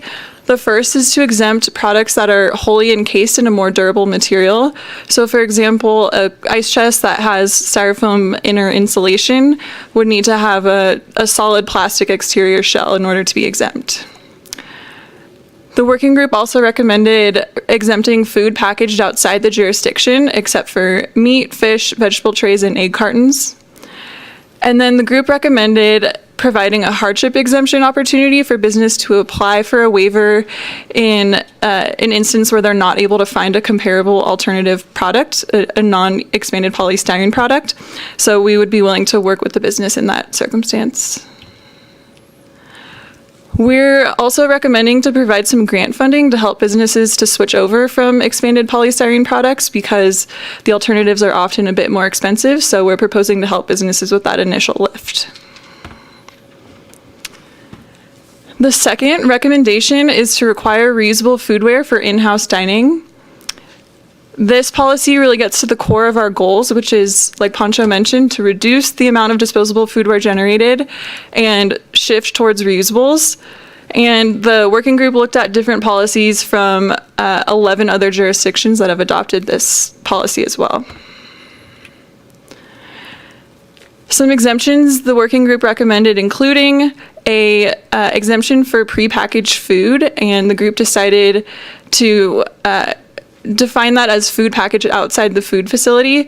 So for example, a bag of chips could be provided at a restaurant because it would be packaged outside the food facility and it wouldn't be exempt from the reusable in-house requirements. There's also a list here of other items that are difficult to shift towards reusables that are kind of standard in the other policies we've seen, like toothpicks and cocktail sticks that we would also exempt from being reusable. And once again, the group is recommending to include a hardship exemption, so a business could apply for a 1-year waiver to, if they're having difficulty reaching compliance, whether that be difficulty staffing someone to run a dishwasher or difficulty citing a dishwasher. And the working group considered that some businesses might not be able to comply with these at all. There might be circumstances outside of their control. But the group felt uncomfortable with providing a permanent exemption because there was a desire for a business to continue to work to try to see if they could reach compliance. So these 1-year waivers are recommended to be continual. A business could continue to apply. There's no deadline or ending to the waiver application process. The group also recommended requiring new prepared food businesses require that they have the capacity to comply with these reusable in-house requirements. So this would be enforced through zoning clearance and new building permits. We're, again, recommending the town provide funding to help businesses switch over to reusables. So funding to support the procurement of reusable foodware and equipment to wash and sanitize the foodware. The third recommendation is to require a 25-cent fee for disposable cups and takeout containers and require a 25-cent discount for customers who provide a reusable food container. So once again, this policy is getting at the center of our goals, reducing the amount of disposable foodware generated and switching towards reusables. The idea of the fee is to encourage customers to bring their own reusable, much like the plastic bag fee we saw implemented at grocery stores. And all of these policies are based on research that fees have a larger impact on behavior change than a discount. We've seen discounts provided at coffee shops for customers bringing their own cup for many years with little to no significant impact. Moreover, there's research that shows that fees paired with a discount may have a higher impact. So the working group recommended that there's a discount provided for customers who bring their own food container. And they recommended that is only provided for food containers due to the higher margin of cost for food items than drink items. So we had some business representatives who recognized that the 50-cent swing in a 25-cent fee or 25-cent discount is more tolerable on a food order than a drink order. The group also recommended that businesses keep the fee revenue, so this can be used to purchase reusables or offset the cost of disposables. And one of the most important things we've seen in other policies is that the fee must be itemized on the receipt, and that's really crucial to prominently displaying the fee so that it's visible to the customer, they're aware of the fee, and that's really what drives the behavior change. The 25-cent fee amount comes from consumer research on what amount will actually incentivize that behavior change. So there's 9 other jurisdictions that have passed a similar disposable foodware fee, and all but one are charging a 25-cent fee amount. Watsonville is the only outlier who's charging 10 cents. And all but one as well are charging just for disposable cups. Arcata is the only city that's charging for takeout boxes and cups, and their fee is per order as opposed to per item. But the working group felt it was really important to associate the fee with the item directly and charge it per item rather than per order. And Arcata is the only city we've seen that's requiring a discount for customer provided reusables. So the working group looked at all these policies and pulled out what we felt was appropriate for our community, developed the recommendation here. So there's a couple exemptions recommended. The first is to allow customers on WIC, EBT, or Medi-Cal to be exempt from the fee. So a customer would just need to show their card or voucher to receive the exemption. The fee and discount should not apply to containers provided for leftovers when dining in. So that's to avoid unintended consequences of food waste. We don't want to disincentivize people to take home their leftovers. As you all know, food waste has large environmental impacts, so we want to avoid that when possible. And then the last exemption is to exempt pizza boxes, since there's not a great reusable alternative available currently. And then the fee wouldn't apply to small wrappings like foil wrappers or paper sleeves, just a takeout container. And we're recommending, like I mentioned, significantly displaying the fee is vital to seeing that behavior change so the customer is fully aware of the fee amount. So we're recommending a significant community outreach campaign to locals and visitors, including point of sale signage, much like we saw when the plastic bag fee was implemented.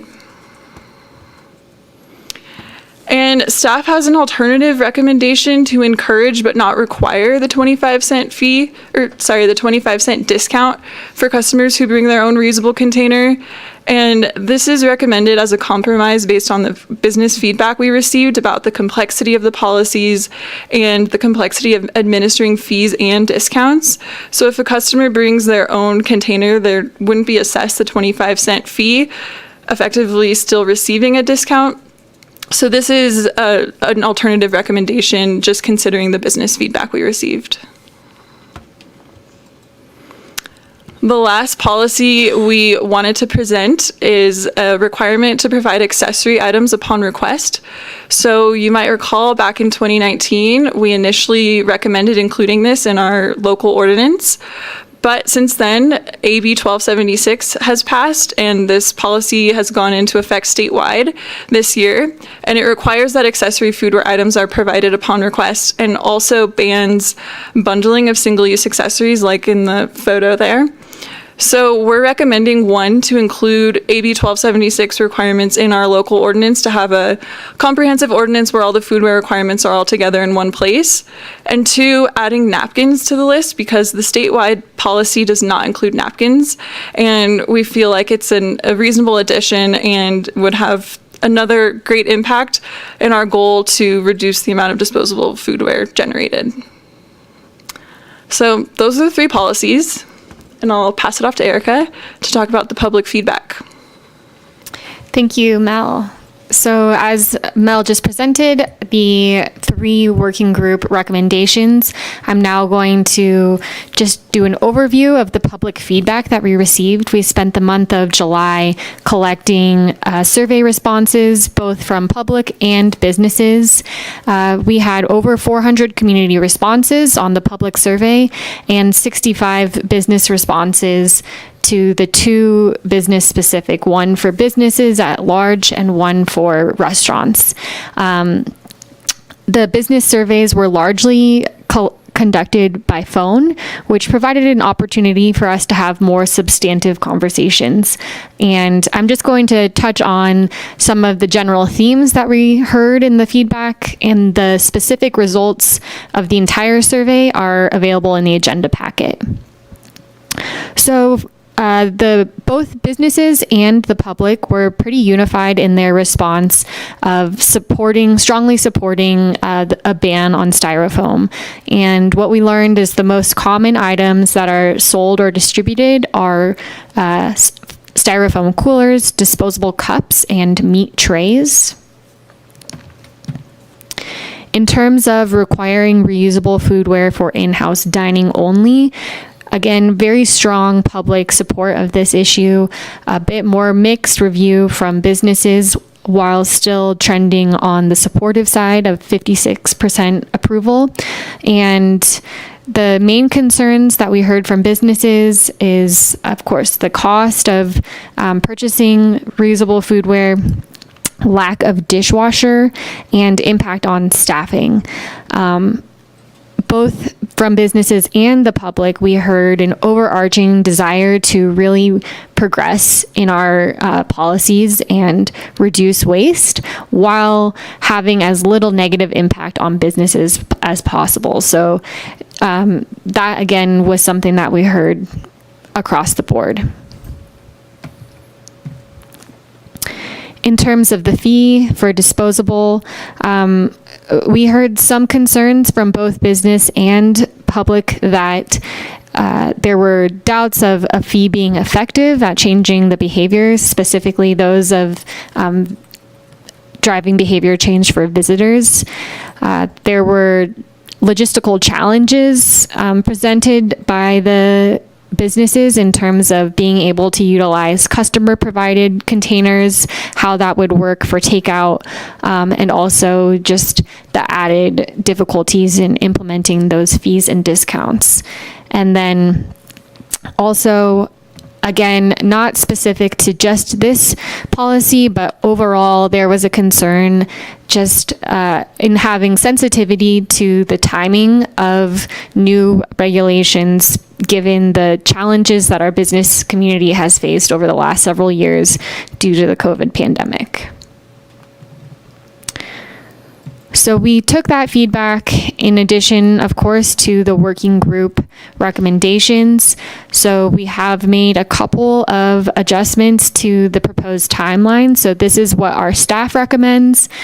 We would come back to town council in the fall following your direction to draft an ordinance.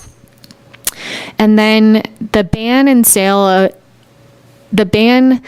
of distribution and sale of expanded polystyrene.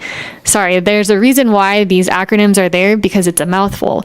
But the ban on styrofoam, rather, we are recommending pushing that date to April 1st. The dates listed in red are what the working group had recommended.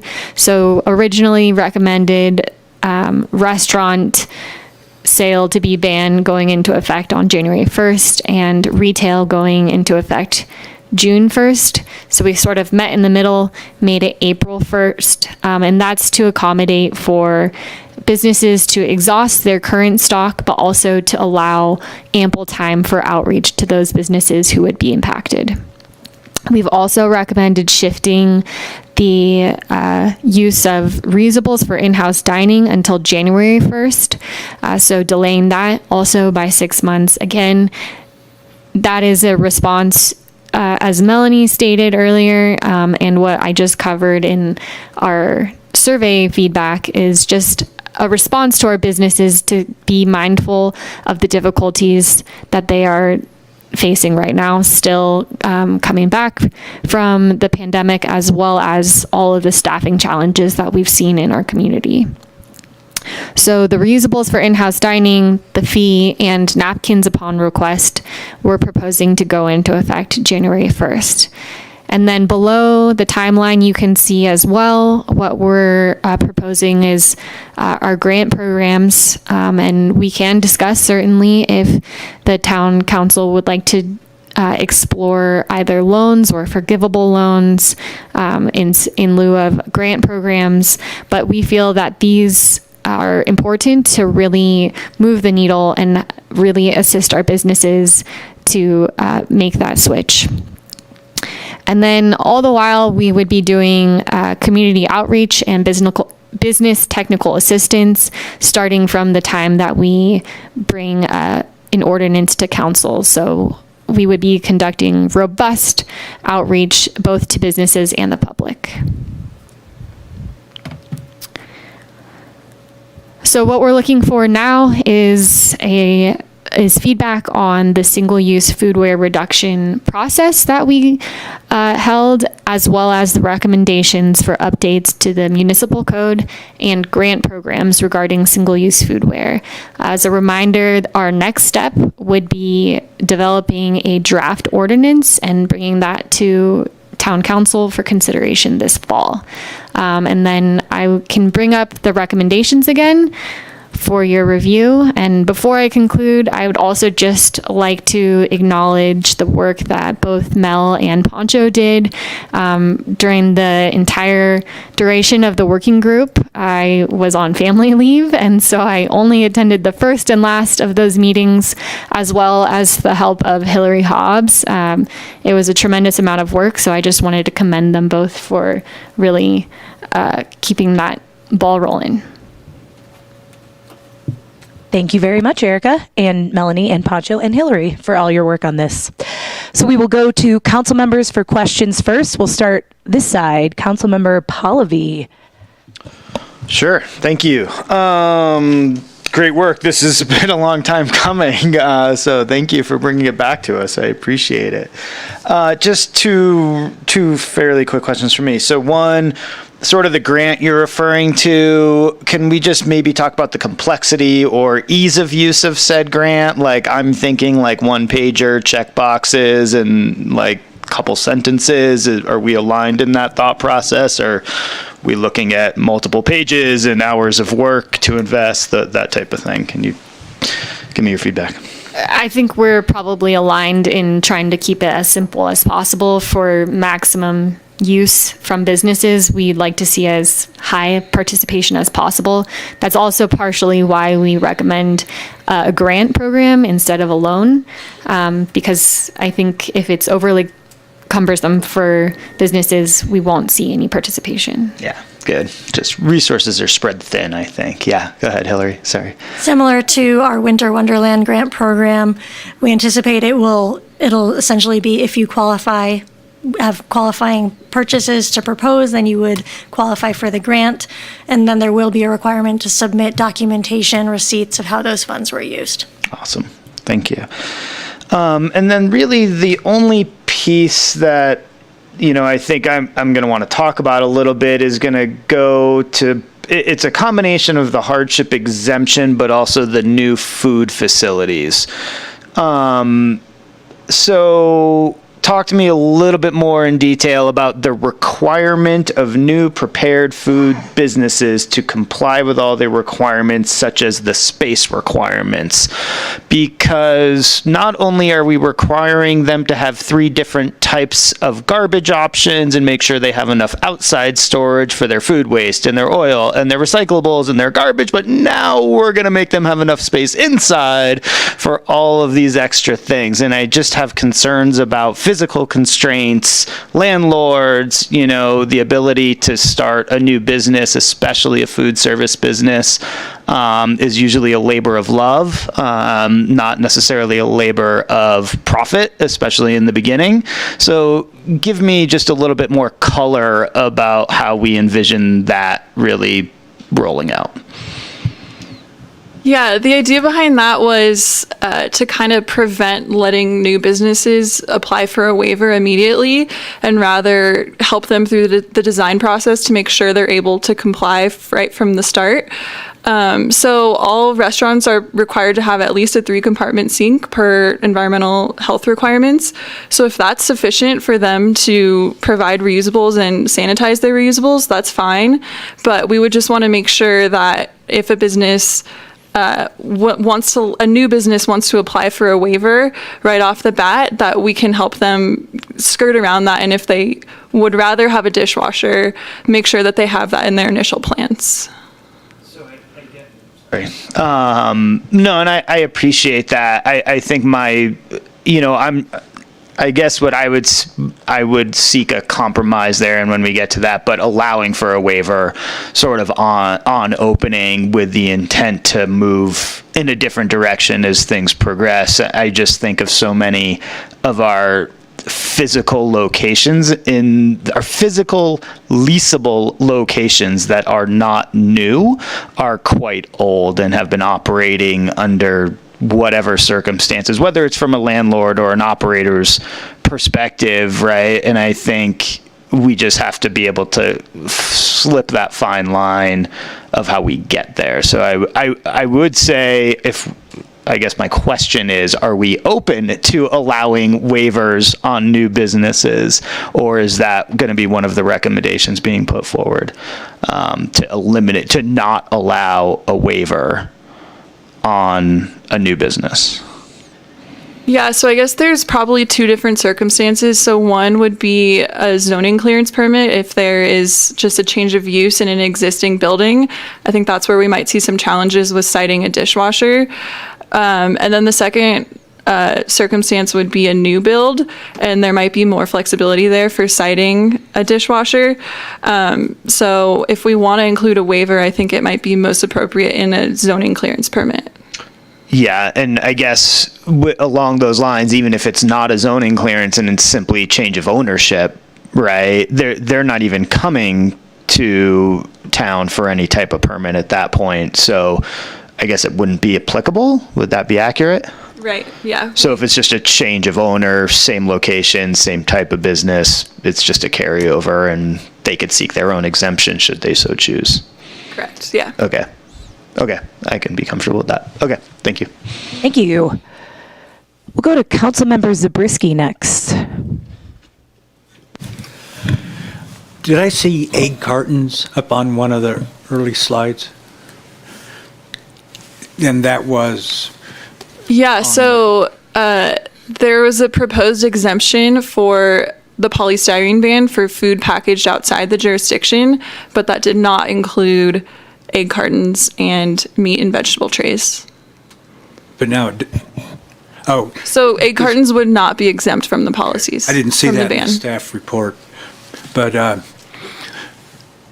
small matter, but maybe not to the local grocer. Do you know more on the details of why you're getting resistance from the local grocers instead of, in terms of their feeling they wouldn't be able to comply with the ban on polystyrene for meat trays and, well, egg cartons? Well, like I mentioned, there's over 120 polystyrene bans across the state. So packagers are used to using alternatives. So the conversations we had with grocers was that they would need to talk to their suppliers to just get an alternative product. But some of the stores we talked to, namely one smaller store, indicated it might be more challenging for them because they have less opportunities, less options for suppliers. So that was the only circumstance where it seemed like it might be more challenging. Okay. So it's your general feeling that they should be able to comply? I saw a head nod. Yeah, I think so. And we also have the opportunity, if there's no alternative available, they could apply for a waiver. Okay. My only other question concerns the loans versus grants. I was the one that asked the question about, essentially to the effect, if they're going to make money by this requirement, why are we spending taxpayer money when they should be able to cover the cost from the savings we're requiring them to obtain? And what I heard was a loan might be more cumbersome. Can you go into that in a little more detail, both in terms of who administers the loan and then for the borrower? Yeah, I can go ahead and respond to that. Thank you for that question. I think that what we've seen in our discussions with other jurisdictions, specifically Palm Springs, they actually do have a grant program. They have 0 subscribers to that, and that is a grant program, not a loan. We do have existing precedents for other loans, such as our street landscaping loan program with the town, which is a forgivable loan program. So depending on how much time you have the business, there's different periods of time. So we could look into that. Again, I think we're sensitive to the type of feedback that we've heard from businesses, which is that any change is going to be difficult. I would say that while there may be some cost savings, I don't think this is going to be like by any means a revenue driver, because overall the fee that is being assessed is really covering the cost of the takeout containers. And there's also greater fee incurred for businesses starting out with the reusables and potential extra staffing involved there. So while there is some cost savings, I don't know that it's substantial enough to warrant making it a loan. It just in terms of really trying to encourage businesses to participate in providing the greatest amount of assistance. So are we talking about a few $1,000s per grant? Yes, in most cases, it would be a few $100s if it's something like helping with purchasing a different type of disposable foodware other than polystyrene, or purchasing some signs.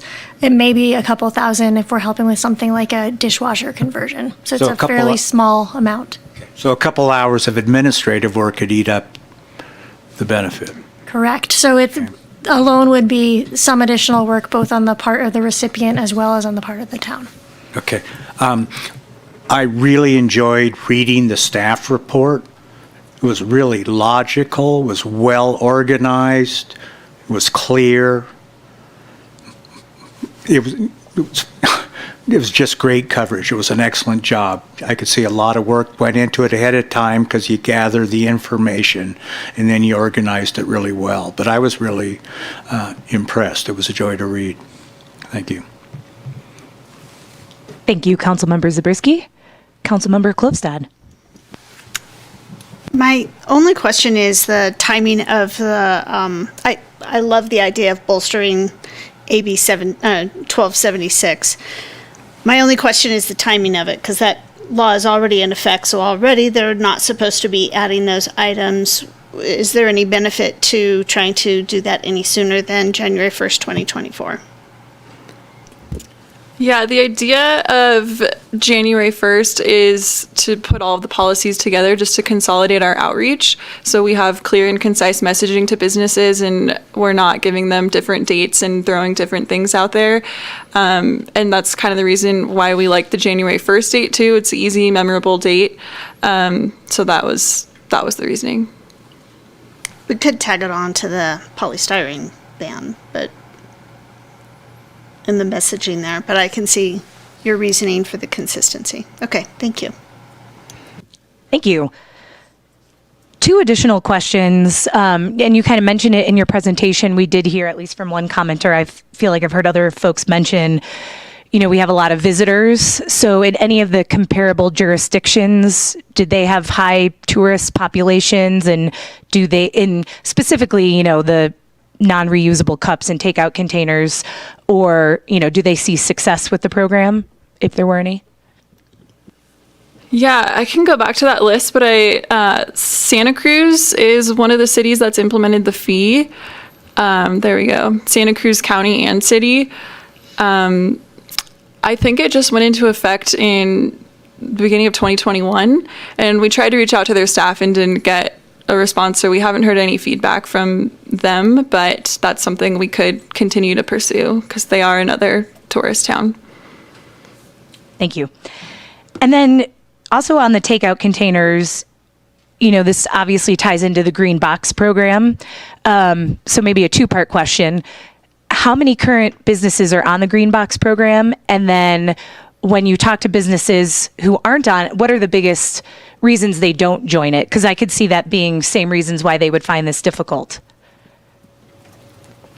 Yeah, well, we have 9 businesses that are now participating. Old Town Tap is our most recent addition, and I would say that I think the biggest hurdle is just staff time or dishwashing capacity. So, as we know, we've heard not everyone has a commercial dishwasher. Thank you. All right, and I think that's all the questions from council. So now we will open it up to public comment. If any member of the public would like to make a comment, you can step on up. As always, you have 3 minutes, and please state your name. Hi, I'm Marlena, Old Town Tap. I just thought I might be able to shed some light on some of your questions as far as from a business perspective. The waiver for new businesses, we discussed this at length with the working group. I think that your concern was space, time. It's a labor of love. It is a labor of love, certainly. But there is always a way. If we can do what we do at our restaurant, like I assure you, a new business can figure out how to have recycling, trash, food waste, new reusables. I think there is a way, and I think there's also a sense of it being fair to the businesses that are in town already operating who are doing these things. So I think that was kind of part of what we were thinking. Let's not let new players come in the game and just kind of skirt around the policies. As far as the savings go, that the businesses will be incurring. I can assure you that most likely there will be no savings. It's very expensive to operate a dishwasher, either rent one or buy one, and then labor is outrageously expensive. And then as far as like the reusable plates, silverware, those things also, it's not a one-time cost. It is an ongoing cost. Things break, they get lost, staff takes them home. So we're constantly buying plates, glassware, silverware. It's a big expense. So I think any like help that would come from the town is, you know, to convert to reusables would be greatly appreciated by those businesses. Those are basically the things that I had to say. So thank you. Thank you very much, Marlena. And thanks for participating in the working group. Any other public comments? Seeing none, we will close public comment and we will bring it back to council for deliberation. Erica or Melanie, would you mind bringing back up, the list of recommendations? Council members, I was thinking it might make sense to go through them one by one unless anyone feels strongly differently, but that way we can kind of tick through each of them. Does that work? Okay. So we'll start out with banning the sale and distribution of, we'll just call it EPS. Councilmember Pallavi, over to you. Support. Councilmember Zabriskie, I can't see your face. You looked like a supervillain there from my end. As I was lost in deep appreciation of that table and all the work that staff did, not to replay an old record, but I still think they did a really good job, covered all the bases, and then just presented it really well. I haven't paid much attention at all to reusables, leaving it to other people, and it wasn't until the staff report that I got it all excited about it. So, you know where I stand on all those recommendations. So it sounds like you're in favor of all of them. We'll just tick those off. Okay. Councilmember Klobstad on EPS. Definitely support the staff recommendation. Okay. And I guess I should ask also timeline, staff, supporting the staff recommendation on timeline of April 1st, 2023. Yep, okay. So then we'll move to the next one. I also support staff's recommendation, requiring reusable foodware for in-house dining. Councilmember Pallavi, your thoughts on that one? Yes. This is the one. So I support this. I think just that tiny little part is the part that I'd want to clarify. So I think if there's a zoning clearance, if it's a new build, I'm totally on board with that piece of the puzzle. And as long as we're clear that sort of like a takeover, which I guess just still doesn't trigger anything. So if we're on the same page with staff, and I'm seeing some positive head nods, then I do support this line item in full. Yes, support. Council members Zabriskie, you Just already... making sure I see my head nods over there being yes, so okay. That's correct. Okay, yes. Thank you. Thank you. And you're already in for all of them. Should I try to wax eloquent again? Nope, we're good. Councilmember Klobstad? Yes, I'm disappointed in the extension of time, but I understand, and I understand the need to consolidate the outreach effort. And I'll just reiterate that with this extension, we are giving a very long on-ramp to this, to our community. A lot of time for them to use up old product, to obtain grant funding, to make conversions, to change systems, and so I think this should be extraordinarily successful. And I will acquiesce and accept the January 1st, 2024 change recommended by staff. Sounds good. Thank you. And I also support it and support the timeline staff recommendation. So the next item is requiring food or drink vendors to charge a 25-cent fee for non-reusable cups and takeout containers. And staff recommended not requiring a discount if you bring a to-go container. Working group did recommend offering a discount. So thoughts on this one, Councilmember Pallavi? I would point out that I have concerns with the discount as well. It's a little bit difficult to find any authority for the town's ability to set prices. So we can require people to add on a fee, but once you start mandating a discount, we're kind of wandering a little bit from what I think we can really do. Appreciate that intel. Thank you, Andy.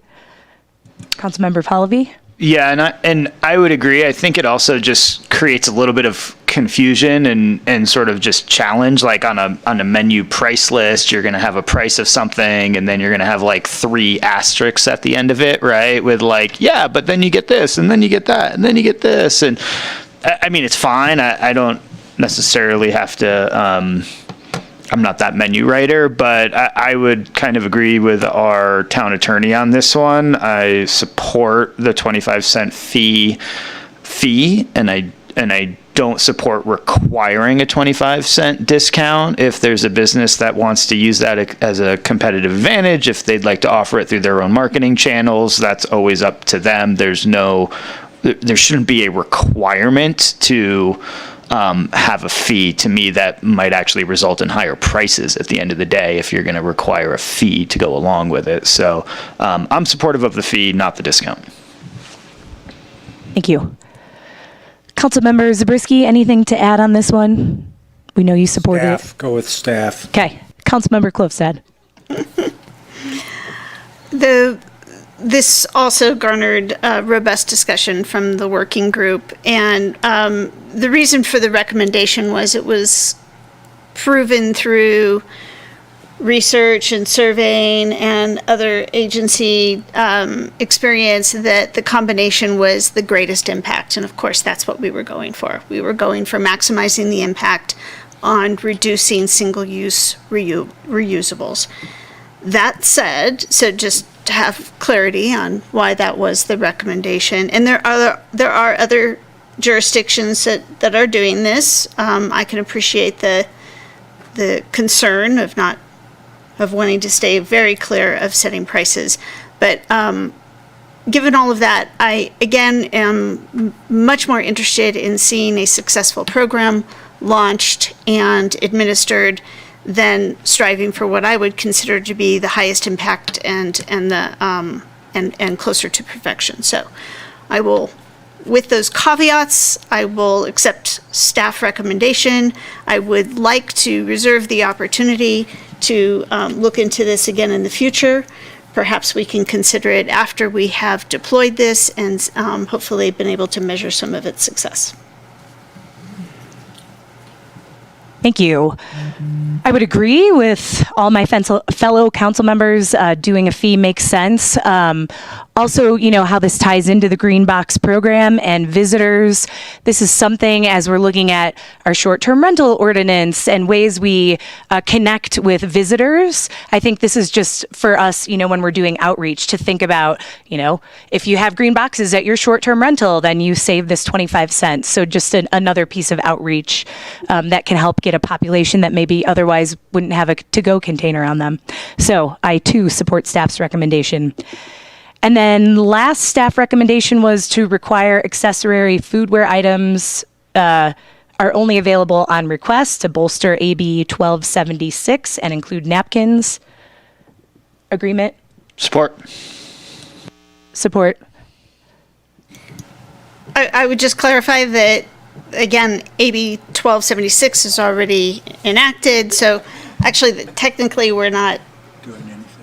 Yeah, we're just bolstering it for January 1st. We're not saying that you don't have to do this until, you don't have to not include foodware items until January 1st, 2024. And yes, and I think while we're educating all of our community members and business members that this is a very simple thing to add onto a system that we're already having to accommodate, so they don't have to wait until January 1st, 2024.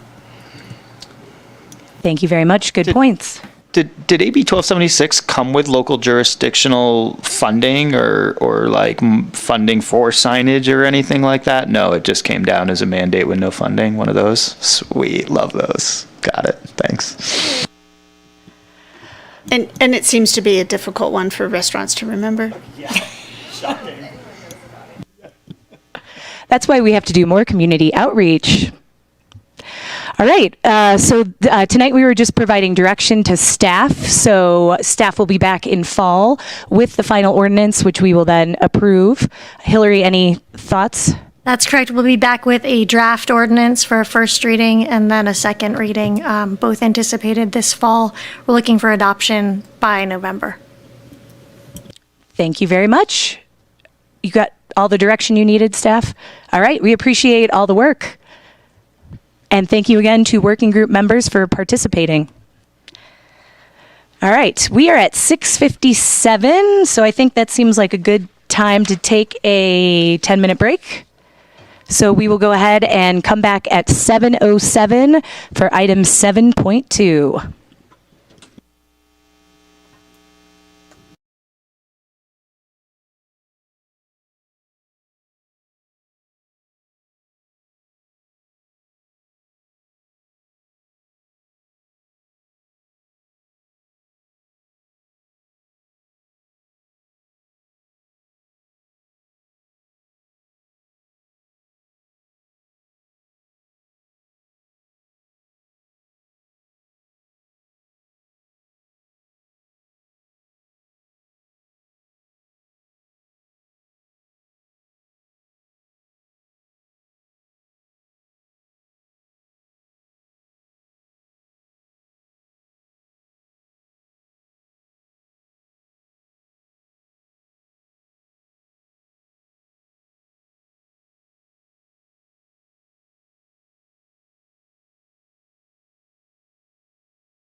And I should turn my microphone on.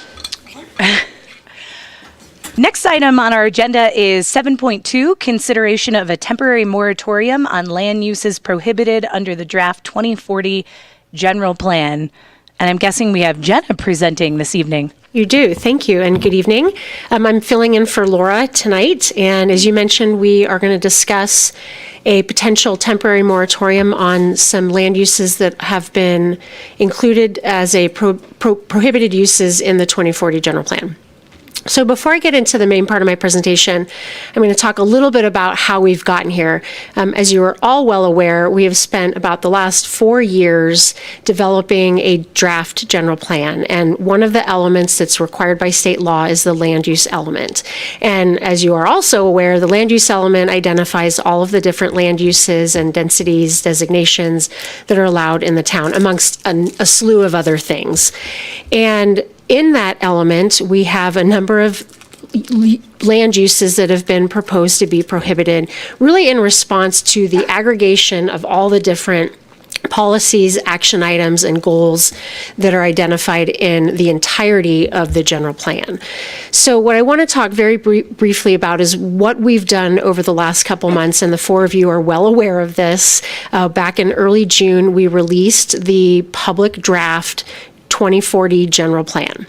So that consists of all the different elements that are currently proposed in a draft format. So they're not approved. That'll be happening later this year. And they're really the first time the public has seen the entirety of the general plan. So as you know, that's taken several years for us to get there. And what that looks like is a series of elements that have actions and policies that will shape our future through 2040. That's been posted on the Truckee General Plan website, which is truckee2040.com. Since early June. And in June, we had a number of different public outreach opportunities. We had a public workshop out in front of Town Hall in early June. We had a joint Town Council and Commission workshop where we sort of introduced the general plan to both bodies. And then we had a GPAC meeting squeezed in there as well. And then several weeks ago, in front of both the Council and Commission, we had a review of the draft land use elements. So we went through a number of questions. We kind of provided an overview of the element itself. And then the Council and Commission opened up dialogue, and it was an opportunity to discuss questions or comments that you each had on the draft element. And within that language is a number of policies that are proposed that include goal land use -1 and goal land use -3. So normally I won't read, and I'm not going to do that tonight, but what you see up on the screen is the actual text of each of those goals that have accompanying policies and action items. And the first one is really related to creating efficient and sustainable land use patterns within the town of Truckee. And we talk about impacts associated with certain types of uses and the types of uses that we want to see in the town. Goal land use -3 relates to commercial and mixed use development and how those two uses work to kind of get us to where we want to be in 2040. And in particular, that policy has specific language that would limit the size of a single retail use to a maximum of 20,000 square feet. This is similar to an existing policy that we currently have in the 2025 general plan, which has a 40,000 square foot cap. So again, these are both goals that are included in the draft general plan that have really gone through about 2 months worth of review at this point. So in addition to that, we have two specific additional prohibitions that relate to new gas stations and new mini storage uses within the town. The third use that's prohibited is golf courses, and that's actually a continuation of a current prohibition that's been in effect in the 2025 general plan since 2006 when it was initially adopted. So what we're proposing are two additional uses and a change to the square foot limitation that we currently have in our 2025. So again, here's just another slide talking about the change to a single retail use of 20,000 square feet. And then what I also want to just briefly discuss is that we've gotten some feedback over the course of the past 2 months where we may actually include an additional action item in the land use element that's really focused on re-looking at highway commercial uses. Those are uses that are adjacent to Interstate 80 or State Route 89. And what we'd like to do is look at ways that those allowed uses within that zone designation, how could they better serve neighborhoods that are in close proximity to those uses? So it's potentially reopening up and looking at what types of uses we would want to allow or not allow within that designation. So, something to know is this is not a new process for us. What we're doing tonight, we've actually done previously, and that's why we're here, is that we're kind of following past practice as we get close to adoption of a general plan.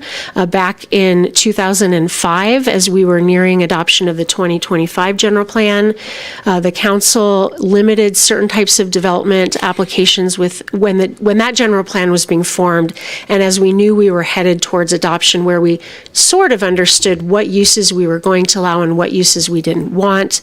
We put a moratorium in place in March of 2005, so that was about 1.5 years that moratorium was in place before adoption occurred in late 2006. And what happened was the council identified in its draft form uses that they felt were not going to be consistent with the 2025 general plan, so they elected to put in a temporary moratorium at that time. And what we're proposing tonight is, rather than a very broad moratorium that would tackle a whole range of uses, we have very few uses that have currently been identified in the draft general plan that would be inconsistent with where we'd like to go in 2040. And we are recommending, or at least requesting, that your council discuss this evening, that you put a temporary moratorium in place to allow us time to determine if those uses would continue to be prohibited within the 2040. And I'll just provide a little bit of context, and that is that this kind of thing is specifically allowed under the law. The moratorium statute, which is in the government code, specifically says that local legislative bodies can adopt a moratorium to prevent anything that might be inconsistent with a general plan, a specific plan, or a zoning proposal. So the law is very much set up to allow exactly this kind of thing, where you think you might be changing your land use rules and you want to avoid having a bunch of things coming under the wire at the last minute before you can make those changes. So it doesn't mean that you have to do this, of course, but it's not something that where we're trying to stretch the bounds of what the town's able to do. Thank you, Planner Morris. So really, what are we talking about tonight? It would, if adopted, the urgency ordinance would create a temporary moratorium on approval of new development applications for land uses that are proposed to be prohibited under the draft general plan. And again, those are gas stations, mini storage facilities, and single retail uses with more than 20,000 square feet. What it would not do is it would not prohibit the processing of applications. So if someone did want to submit an application for say a mini storage facility within the town, we would still process that application. However, we would not take action on it until the final prohibition is in place, or if there's a change at that point that would allow that project to move forward, then at that point we would schedule it for a zoning administrator, planning commission, or town council review. What this really does is it gives us time to complete the general plan. It gives the council some breathing space to determine whether or not you'd like these uses to be prohibited formally within the 2040, or if you'd like some additional changes, it'll give you your body some time to do that. We are still working on the general plan currently. In fact, today we published the draft environmental impact report, so we'll be getting that out to everybody very shortly. What this will do is, if these uses are prohibited upon adoption, what then will happen is we will turn around at some point and start working on a series of development code amendments to start implementing different aspects of the general plan. It's unknown at what time we would, if these uses are prohibited, what time that would occur. It'll likely depend on how your council prioritizes our workload. At the earliest, it would likely be spring, maybe early summer, that we would be getting around to development code amendments to recognize all the different changes in the general plan. So there will be some time before these zoning amendments would actually be in place. So we're recommending, I'll get to that slide. We're recommending that you adopt tonight's urgency ordinance. What you'd be doing is establishing a 45-day moratorium, approving the uses that have been prohibited under the draft general plan. It does take all four of you this evening to vote yes. As you may recall, anytime you look at adopting an urgency ordinance, we need 4 out of the 5, and since there are only 4 of you here tonight, we would need all 4 of you to concur. If you don't believe that you've got that consensus this evening, then we can pretty much nip it in the bud and move on to other discussion items. That's all I've got, unless there's any questions. I'm happy to answer any questions. Thank you very much, Jenna. We'll start with council questions. Councilmember Klopstad. Nope, all of my questions were answered in advance. Thank you very much. Councilmember Pallavi. I mean, I guess my question is maybe a little bit more subjective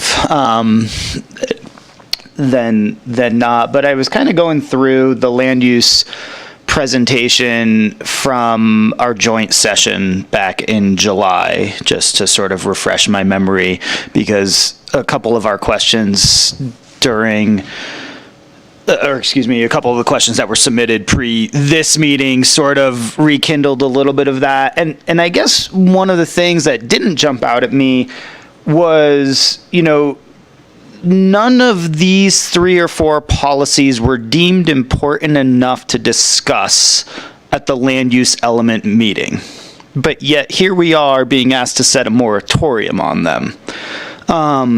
So I guess from, you know, we talked about redesignated mobile home parks as zoning districts. We talked about, you know, I was just going through some of these slides, and they all seem like, you know, maintaining our sphere of influence, like pretty like small, somewhat inconsequential things. And yet we had these like 4 sort of major land use changes that weren't part of that policy discussion with Planning Commission and Council back on July 13th. So I guess maybe just highlight for me why the items that we chose to discuss were there versus something that's now causing us to put in a moratorium and an urgency ordinance were not discussed. Well, Danielle, I'm sure we'll talk about kind of the planning philosophy behind this, but I'll point out that it's not possible to change uses or to create new uses quickly.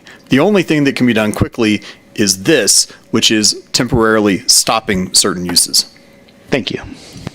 So going back to when we were creating the joint session discussion items, what I was doing is taking the collective questions that we received, whether from the public or Planning Commission or Council, and looking for common themes or looking for things where we felt as staff we needed some additional direction before we would produce the next draft. So it wasn't comprehensive. No one mentioned any of these uses specifically as something that they had concern about or wanted to discuss specifically. So we assumed that everyone's kind of read everything in there, and we're trying to highlight through their questions some of the things that they wanted to talk about. But it's not a perfect process because we're doing that very quickly.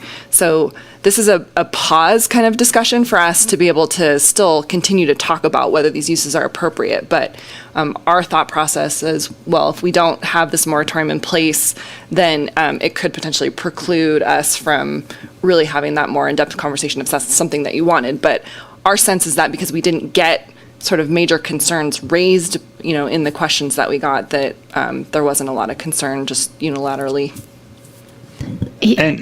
Yeah, so what staff's really doing with those conversations and joint meetings is pulling out the common themes or where there seems to be a general divergence from what is currently in the plan. And since that didn't come up, silence was inferred to be maybe not support, but okay with where it was so far. And we had one public comment that addressed at least the mini storages from my recollection. That was MAP. That was in support of that. So we just took that and moved that forward. Great, thank you. And so with a lack of an urgency ordinance tonight, let's say adoption of general plan, just for all of our benefit, talk to us about implementation strategy. So general plan, let's say urgency ordinance not adopted, general plan adopted sometime in November. How would somebody proceed with a land use application for one of these types of uses with a general plan adoption but zoning amendments unchanged?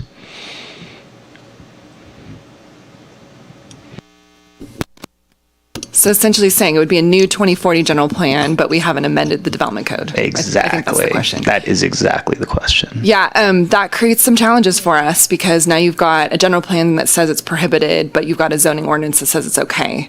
So we're trying to avoid that. I mean, I think that's part of why we're proposing this. Yeah, so what happens when you adopt a new general plan is you have to race and get your development code into compliance with the general plan, because we're not allowed to have a zoning ordinance that's inconsistent with the general plan. So there'll be a little bit of a brief period between the general plan while we're racing, I think, to get the zoning ordinance up to speed. Well, and that's some of our challenge is that that's not a quick process. We all know that. As much as we want to try and expedite those changes, we still have land use applications that we need to process. And so our best guess was April, maybe, of 2023, assuming we stay on the current timeline that we have before we could make those amendments.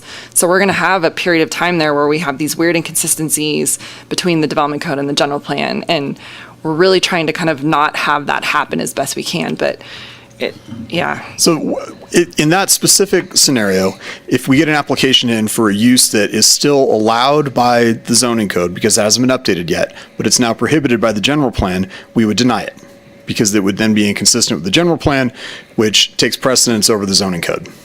Thank you. You're welcome. That would have gotten us to that answer really quickly, Andy.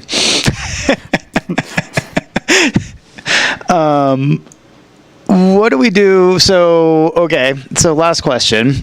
We received a public comment, which is obviously where this potential moratorium, is maybe potentially linked to.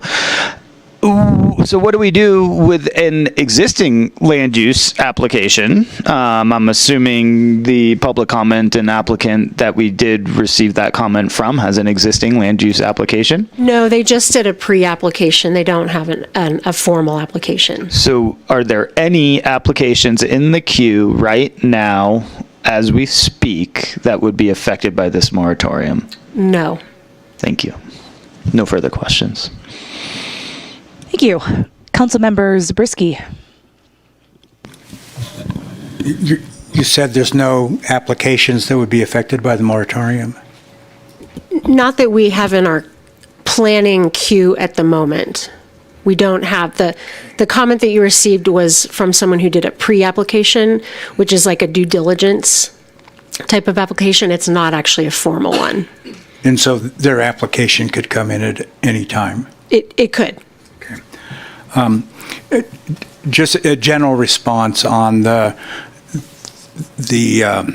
inference of an acquiescence in proposed changes. I think I'm not alone among the people who feel a tremendous amount of material was dumped on us all at once. Let's remember how all the elements came out at once. They didn't come out. I think it was originally envisioned that we would be getting them one at a time over a period of months. And when I review the draft elements in preparation for a meeting, I have to keep in mind that other people need time to speak and make their comments, and I have to pick and choose what I think is most important to me, even though there are other items I would like to pursue. If I see something about a moratorium on mini storage and a list of 30 items where 15 of those items are more important to me, I'm maybe going to get to talk about 7 of them. So the only reason I'm now concerned about the mini storage is it never came up as a highlight. It was in a long list, about 2/3 of the way down a long list of new items. So now it's here in front of us. The last moratorium that we did was short-term rentals, and that came to us with a tremendous body of prior research and evidence that made me very comfortable after hearing all the discussion and reading all the comments, adopting the moratorium. This is the flip side. The moratorium comes to me, and I'm trying to weigh how we're going to act 45 days from now. Let's say we do the moratorium. Is there a chance we're going to accept the mini storage? And I look at the reasons that are given for doing the mini storage, and I'm unpersuaded by many of them. The idea of a vibrant community, I'm having trouble with that. You can, correct me if I'm wrong. I look at our strip malls, I look at Safeway, I look at our parking lots, and I see a lot of things that don't strike me as a manifestation of a unique community or a vibrant, particularly vibrant community. I just see a shopping center or a strip mall. Councilmember Zabriskie. Yeah. So I would just ask, we're on questions right now, and I appreciate your comments, but I'm sorry, it requires a lot of context. No worries. I'm just about there. So I'm kind of narrowed down to this business about minimal employment opportunities, but I don't understand how this is a worse paying job at the mini storage than it would be flipping hamburgers at McDonald's. So first explain to me why this is minimal employment and why that's a concern when we have a labor shortage. Well, I would say that's one of the concerns. I'd say the primary concern is that these tend to be pretty large facilities with, typically one, maybe two employees.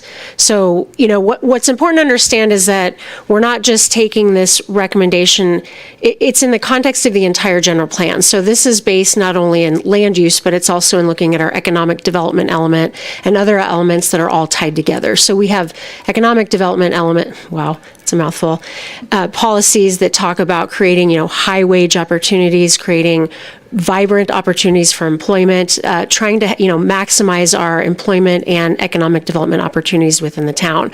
What's been pointed out is that a large mini storage facility may not provide high wage. In particular, it's a warehousing use.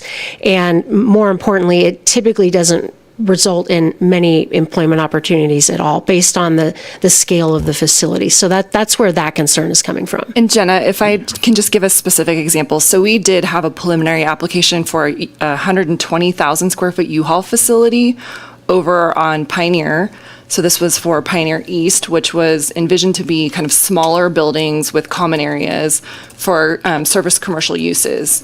So that could have been something like a Trekkie tire relocating over there, or other businesses that do provide a variety of services to the community. And U-Haul was looking at buying the entire site, so taking up that whole capacity of those service commercial uses. And for us, that was a bit of a flag in saying, but that's not what the community's expectation was, that we don't have a lot of land left and available for these businesses that need other opportunities.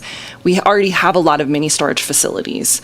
So that's just some of the context that we've kind of experienced as staff in looking at some of these proposals and putting that into the general plan. Okay, so it comes down to a scarcity of land, and we've heard concerns expressed from this dais before about scarcity of land, and then having the land, taking up a lot of land area with very few employees on the land. That seems to be maybe the biggest.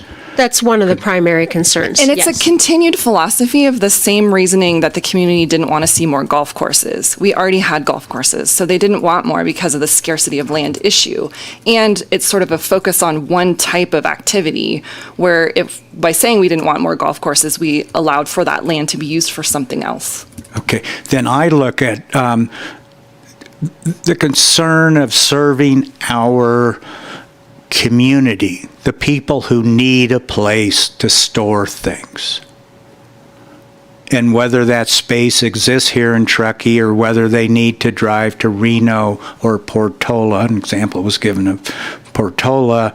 We see the problems with that immediately, all the downtime of travel, greenhouse gas emissions, traffic vehicles on the road, dollars leaving Truckee, and then recognizing many people in this community don't have the property on which to store things. They don't own land, they're renters or whatever. So how do I balance that against the town's interest in preserving scarce land for a greater variety of economic activities? I mean, I think one way is to do what we're recommending tonight, which is to put a temporary moratorium in place to allow the council an opportunity to discuss whether the proposed language in the general plan is appropriate or not, or if it needs to be modified in some way. I think that there's still opportunity to do so. I think what we're trying to do is just give your council a pause on uses that we think have been raised throughout the last 4 years as an issue, and give the council and commission, I should note the commission has a voice also, an opportunity to further discuss it. Okay. I think council members, if I could just add on a little bit to that, it really comes down to policy and prioritization.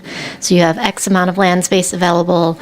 If you consume that with mini storage, that could be a choice, and that's perfectly okay.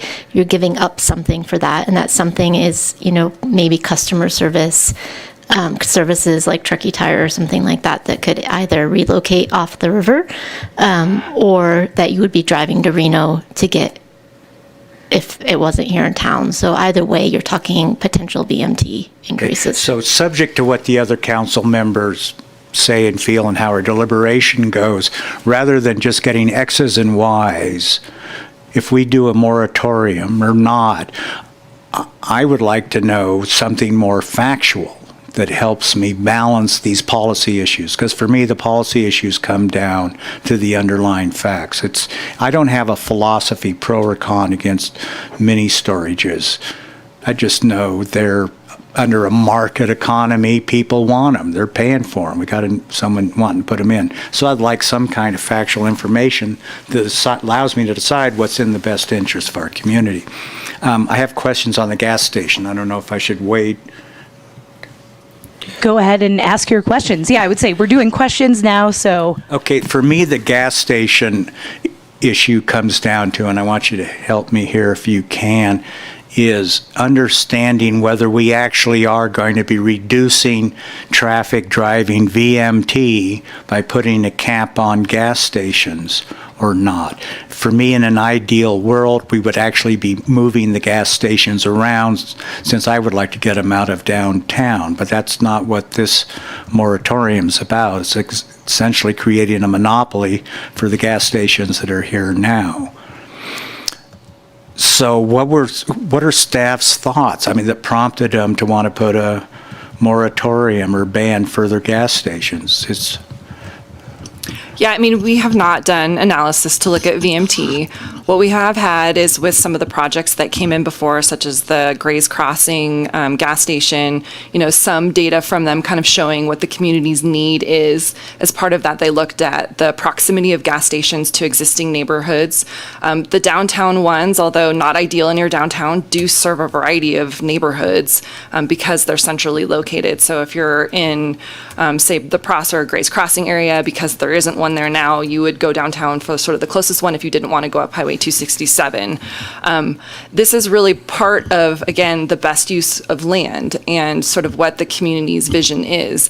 Where our gas stations are located are in areas that could also be better served for the neighborhoods nearby with something else if we wanted to keep the ones that we have and say, we don't want to add more in the future. And this came up in part with how Coldstream has developed, that was supposed to have more neighborhood serving uses, and because of the developer's interest in kind of modifying to add more housing and reduce the amount of neighborhood serving square footage, that will default to sort of that chevron and kind of land around it to change over time to better serve that neighborhood.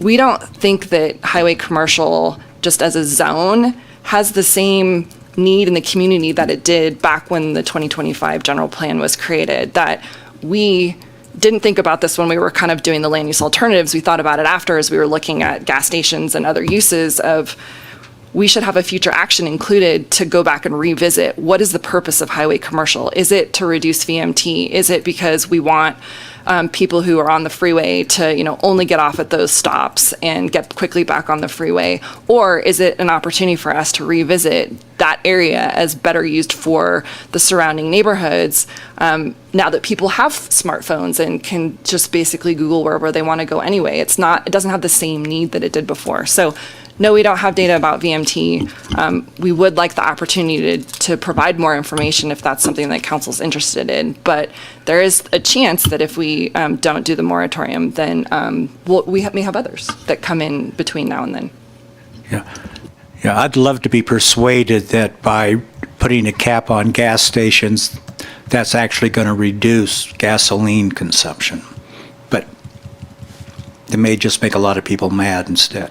I mean, the reality is our gas stations all charge the same prices. They're already kind of somehow knowing what everyone's charging anyway. So I'm not sure adding more gas stations is going to have any influence, at least on people's ability to pay less for gas.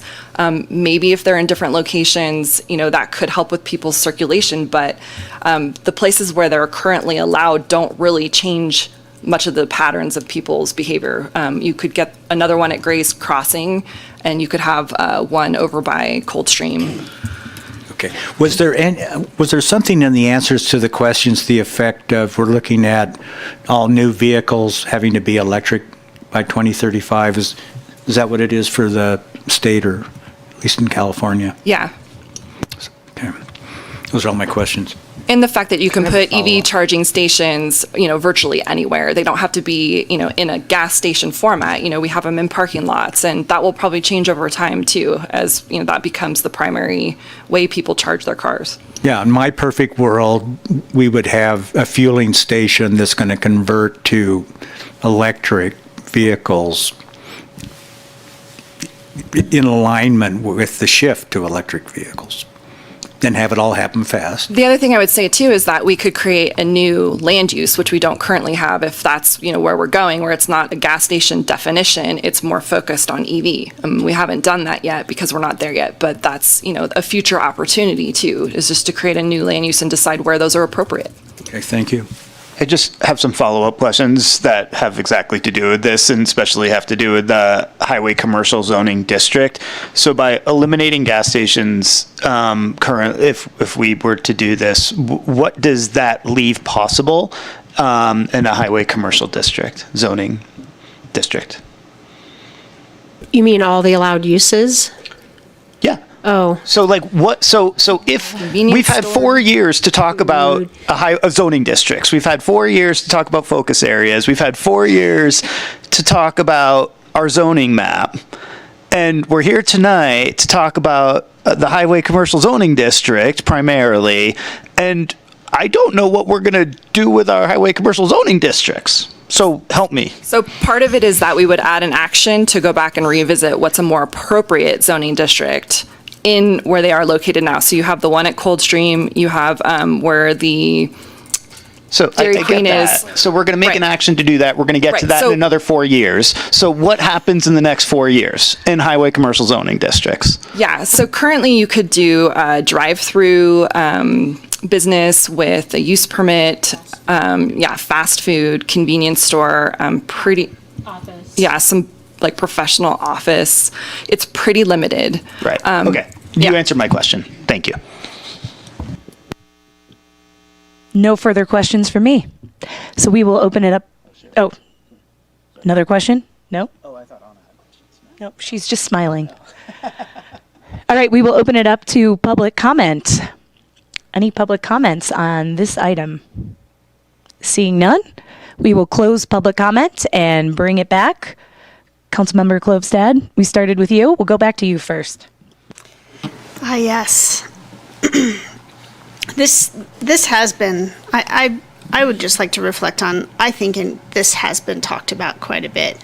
I've seen it discussed at the Planning Commission level, all three of these uses, and I don't know, perhaps staff could chime in, but my recollection was in the opportunities where they had to discuss these uses, they were not supporting their use. Is that consistent with your recollection? The Planning Commission? Mm-hmm. Well, a gas station did get proposed about a year ago-ish for the Grace Crossing Community Plan, and was pretty strongly opposed by both Commission and the general neighborhood. Okay, and I thought there was a large retail space as well, but no. A large retail space included with that application? Yeah. Well, there was a hotel and some condominiums and some other uses involved in the village. Yeah, but you're right, the that gas was- station was opposed. The rest got approved. That was technically still a mixed use. So anyway, and then during the GPAC discussions, these uses were definitely brought up and discussed. I would like to just reiterate that this, or help us focus on the fact that this is a temporary moratorium while staff figures out what these land use impacts would be further, and to answer some of our additional questions here tonight. So the way I look at this is that this is an insurance policy. We are not, we're going to retain the maximum flexibility for the town, but yet tonight we're not actually determining a policy, is the way that I look at this. So I'm in support of it specifically because of that. I don't want us to lose our ability to have this flexibility and to maximize our land use opportunities with the other focuses and priorities that have come out of the general plan, which I would say overwhelmingly support other uses for these types of land uses. So that's where I am with it. It's an insurance policy. Thank you very much. Councilmember Pallavi.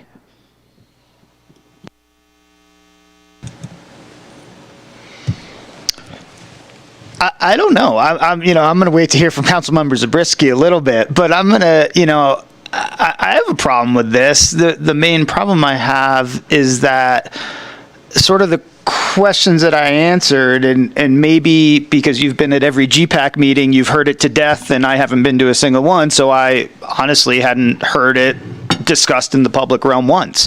And we had an opportunity on July 12th to have those conversations. I heard staff's reasoning why we didn't. I didn't see any, maybe it was Councilmember Zabriskie who brought up the mobile home, studies, and that's why we got to talk about mobile home zoning districts. But, I think this feels, it doesn't quite feel super thought out to me, unfortunately. I wish we had another plan for hey, we have all this highway commercial, and we had pre-thought about this and said, okay, sure, you can't do a gas station, but here's what we are looking to do. We think highway commercial could be 3 stories. It could be this X, Y, and Z. It could be part of this focus area. Give those private property owners a little bit more certainty on what they can do with their land, rather than basically saying, sorry, you got to go back to the drawing board. To me, that just feels disingenuous and sort of not super transparent. On the mini storage thing, I don't know if anybody's tried to get a mini storage unit in this town. Just like housing, it's pretty much near impossible. Businesses are constrained. I think even not the sanitation district, but whoever's up on Cabin Creek, and it's escaping me, who you can rent storage boxes from, are sold out. You can't even rent a storage box because we have people moving and doing things all over the place. And honestly, I don't care one way or the other about mini storage facilities, but I've seen some 3 and 4 story ones that look just fine, and they might have less employees, but they do serve a purpose, because if they didn't, people wouldn't do them. So I'm sort of undecided. I'm willing to be convinced if somebody has some really, really great reasoning that we should do this, but if anybody else is on the fence, I'm here to say I'm on the fence with you, I guess. I don't feel particularly like I need to do this, but I also feel like if this is a 3-to-1 thing, could be convinced to go along with it. Thank you. Councilmember Pallavi. Councilmember Zabriskie. I should have gone before David because I could have said I'm on the fence.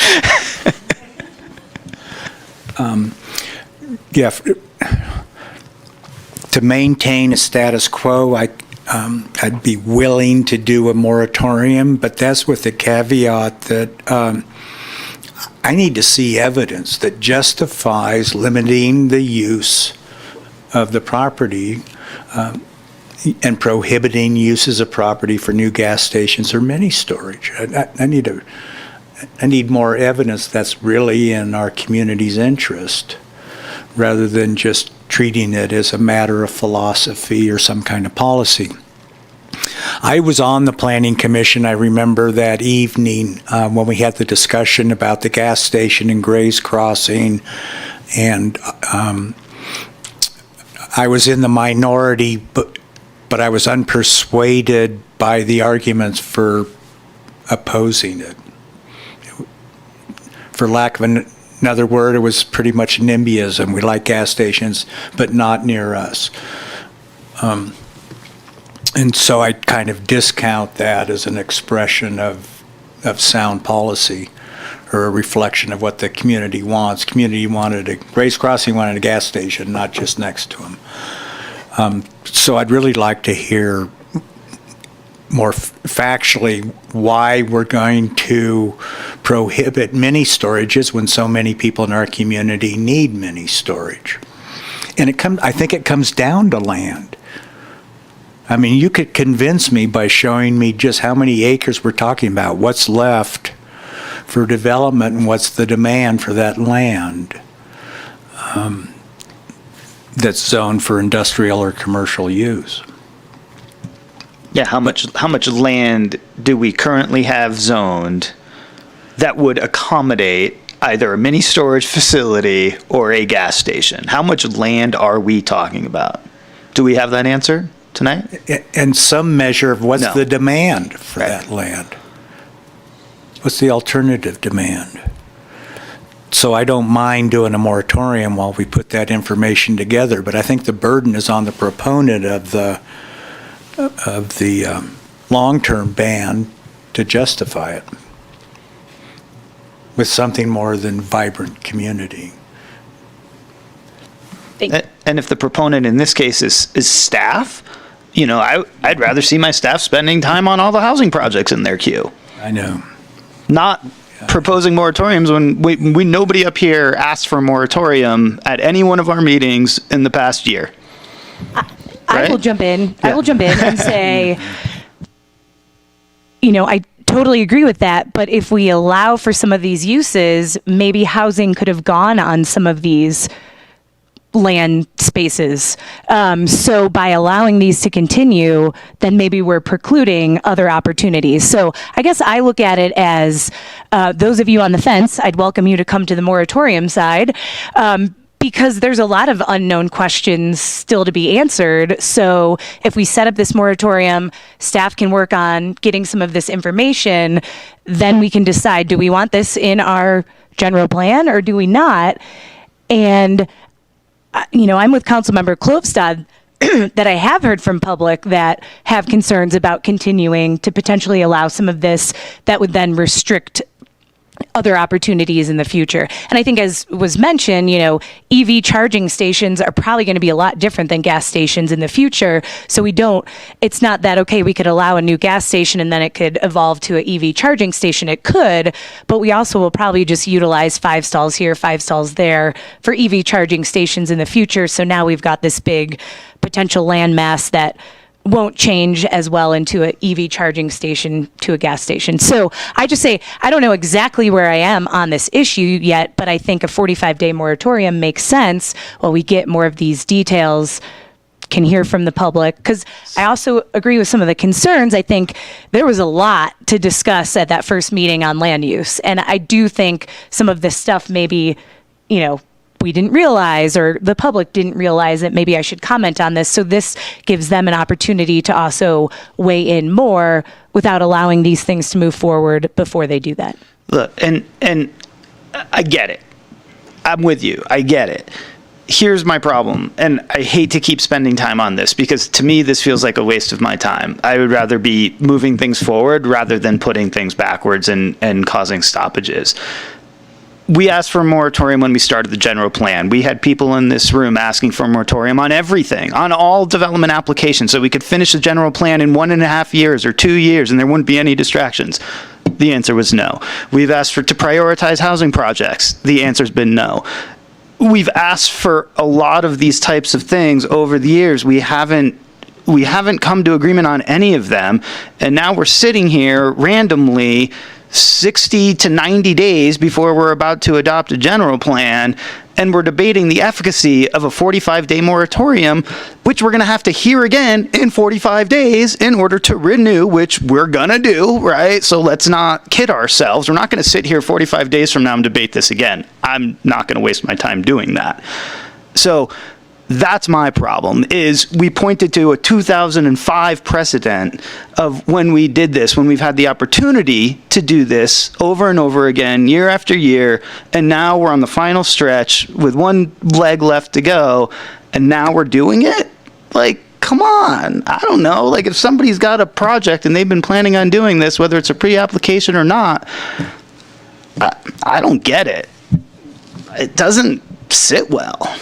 I would say, Councilmember Pallavi, that the timing is very specific to the fact that we just discussed land use. I don't think, and staff, you can correct me if I'm wrong, but I don't think staff would be comfortable bringing this moratorium forward until we had at least had that joint planning commission and council meeting and heard the public and had the opportunity to see if there was anybody out there that wanted to say, no, I think we need more gas stations or more whatever it was. And we didn't hear that. And we also haven't heard from some of our organizations that I would expect to hear from if this was a problem. We didn't hear from the Contractors Association. We didn't hear from the realtors. We didn't hear from anybody else saying, this is a problem, don't do this. I've asked one question in this general plan process.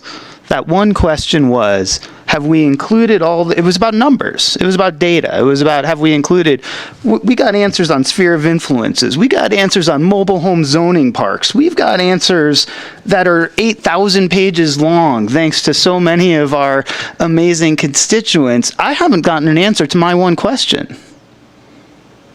My one question was very simply, what's our build-out number look like when we talk about lot splits and we include all the state housing law? We don't have that in front of us. We've got 3 documents, both from the town. I got MAP, I got my own. Everybody's got a number. So I just, let's focus on the stuff that matters. Like this feels like, I'm not going to say that word, but this feels like it just doesn't sit well. I don't know. I get it. It doesn't sit well with me because I don't see the evidence right one way or the other. I agree with you. So you're concerned about the time. I'm also open to cutting the baby in half.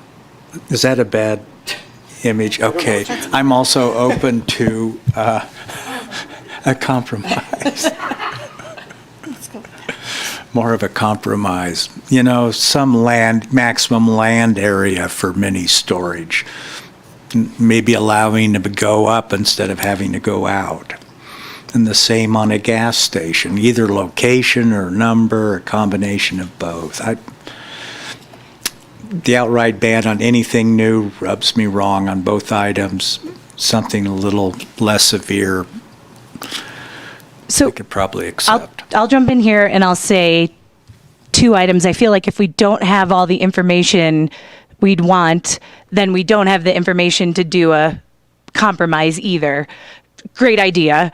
And then my other comment would be, I think the 45 days, that puts us early October.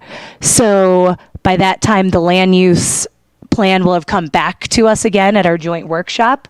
So the timing could work out well because we'll have this other opportunity to discuss it. And at that meeting, if we all say, hey, this shouldn't be included, let's let the moratorium lapse, then we have that conversation then. So I don't necessarily agree that we're automatically going to renew it because the timing could work out where, it fits in. So I would just put it out. I know we have 2 on the fence, but all 4 of us would have to. I have another compromise maybe then. Go for it. How about when we adopt the general plan, we put a moratorium on any land uses that are inconsistent with the general plan upon adoption?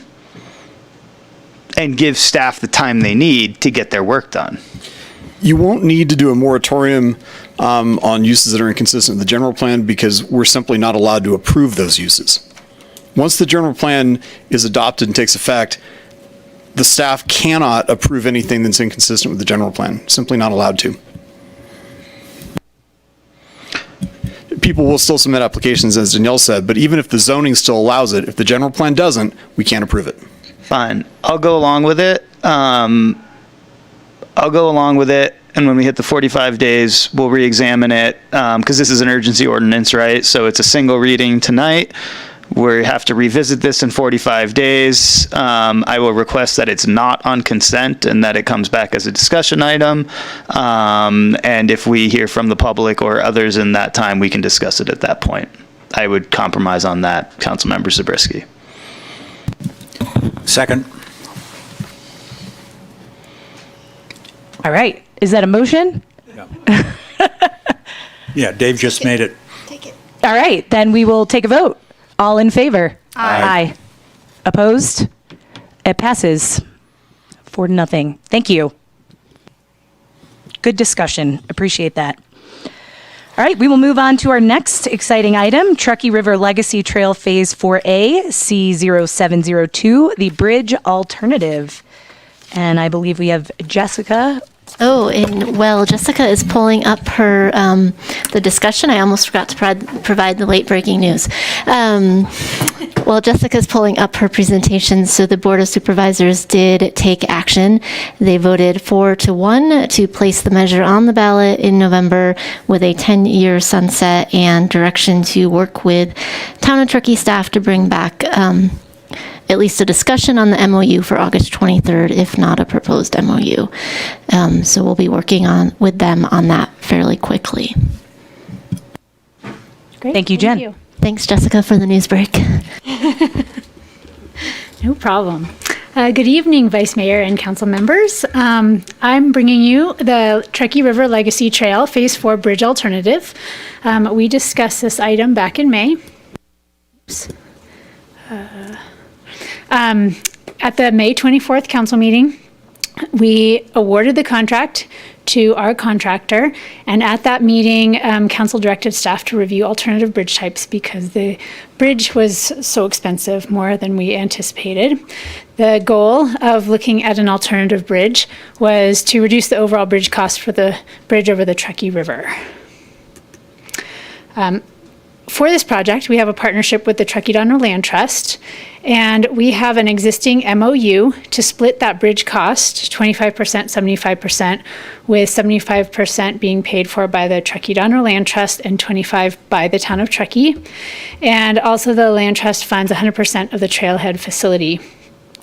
Because of that high construction costs, it was about a shortfall of about 1.54 million, and the Land Trust committed to the following funding program that essentially provided 4.95 million to the town at this point. We still are short that 1.54 million. So we did look at alternative bridges to reduce that cost and try to bring that cost down. This was the original bridge. It is the modified stress ribbon bridge of what it would look like over the Truckee River.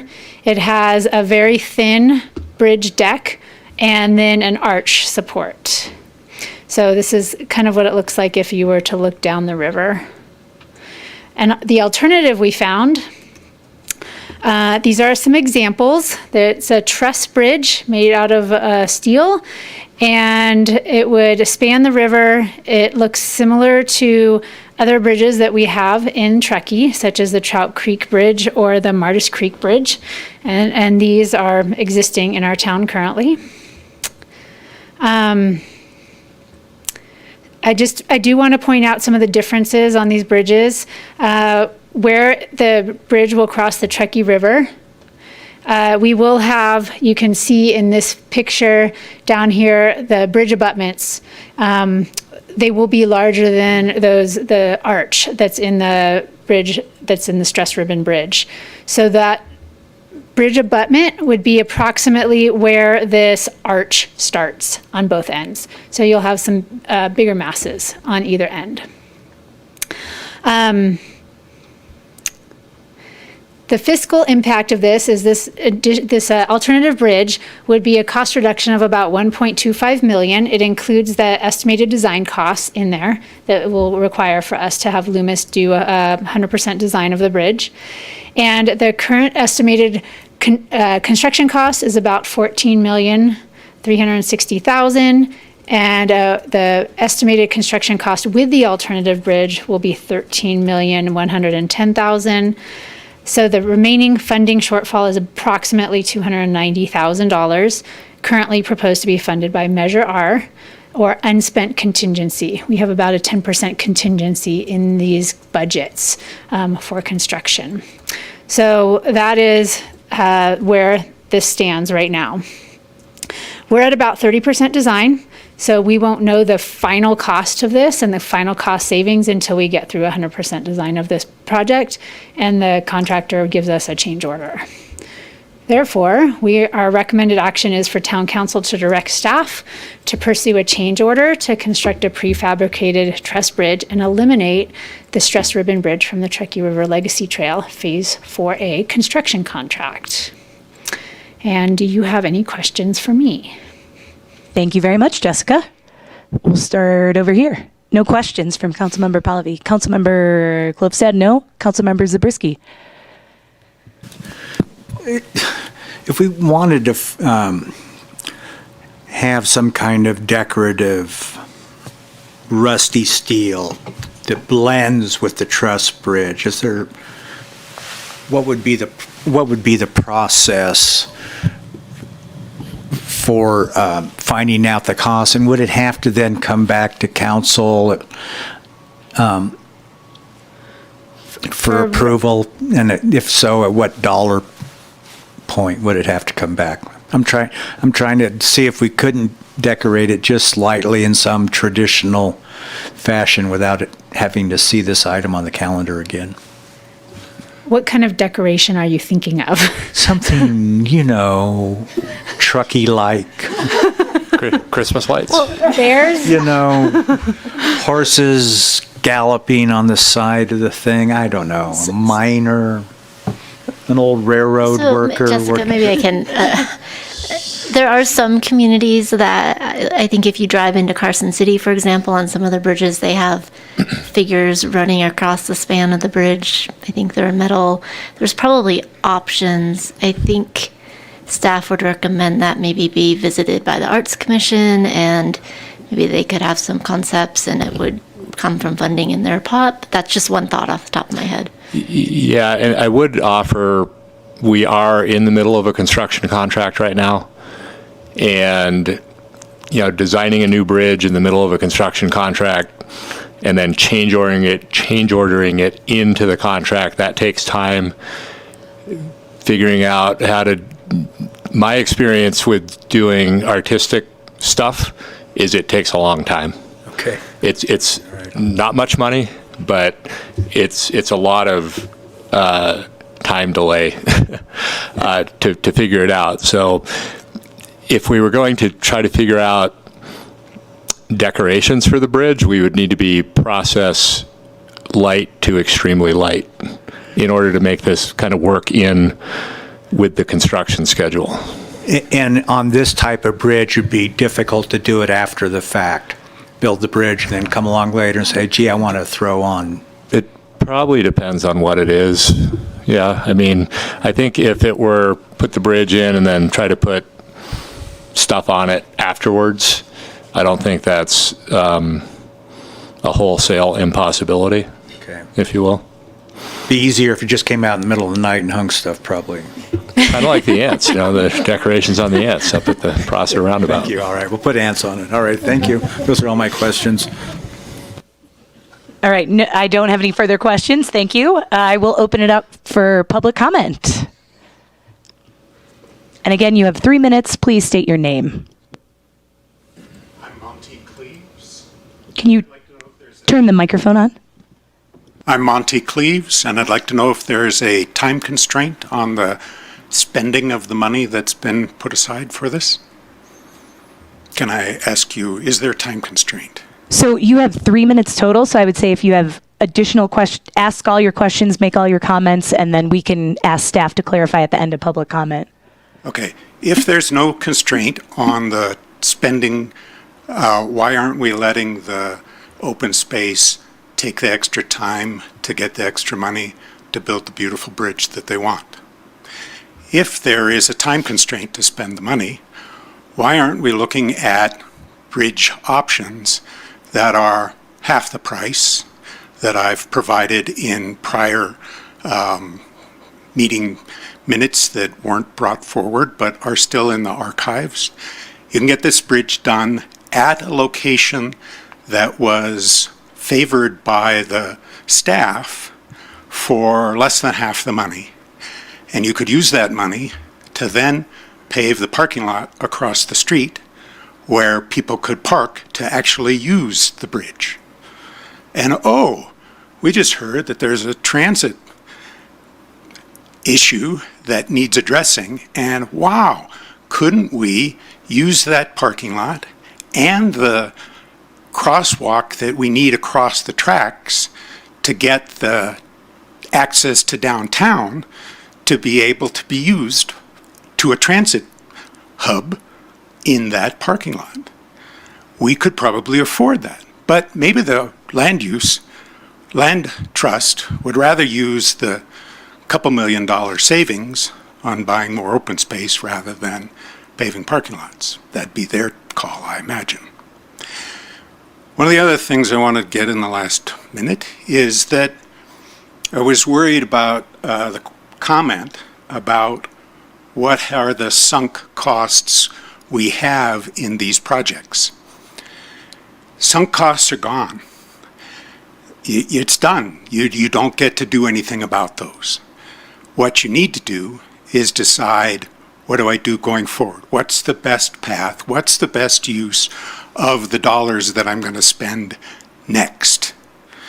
Is it putting up a significantly larger visual impact bridge 20 feet above the river and putting lipstick on it to make it not quite so unattractive?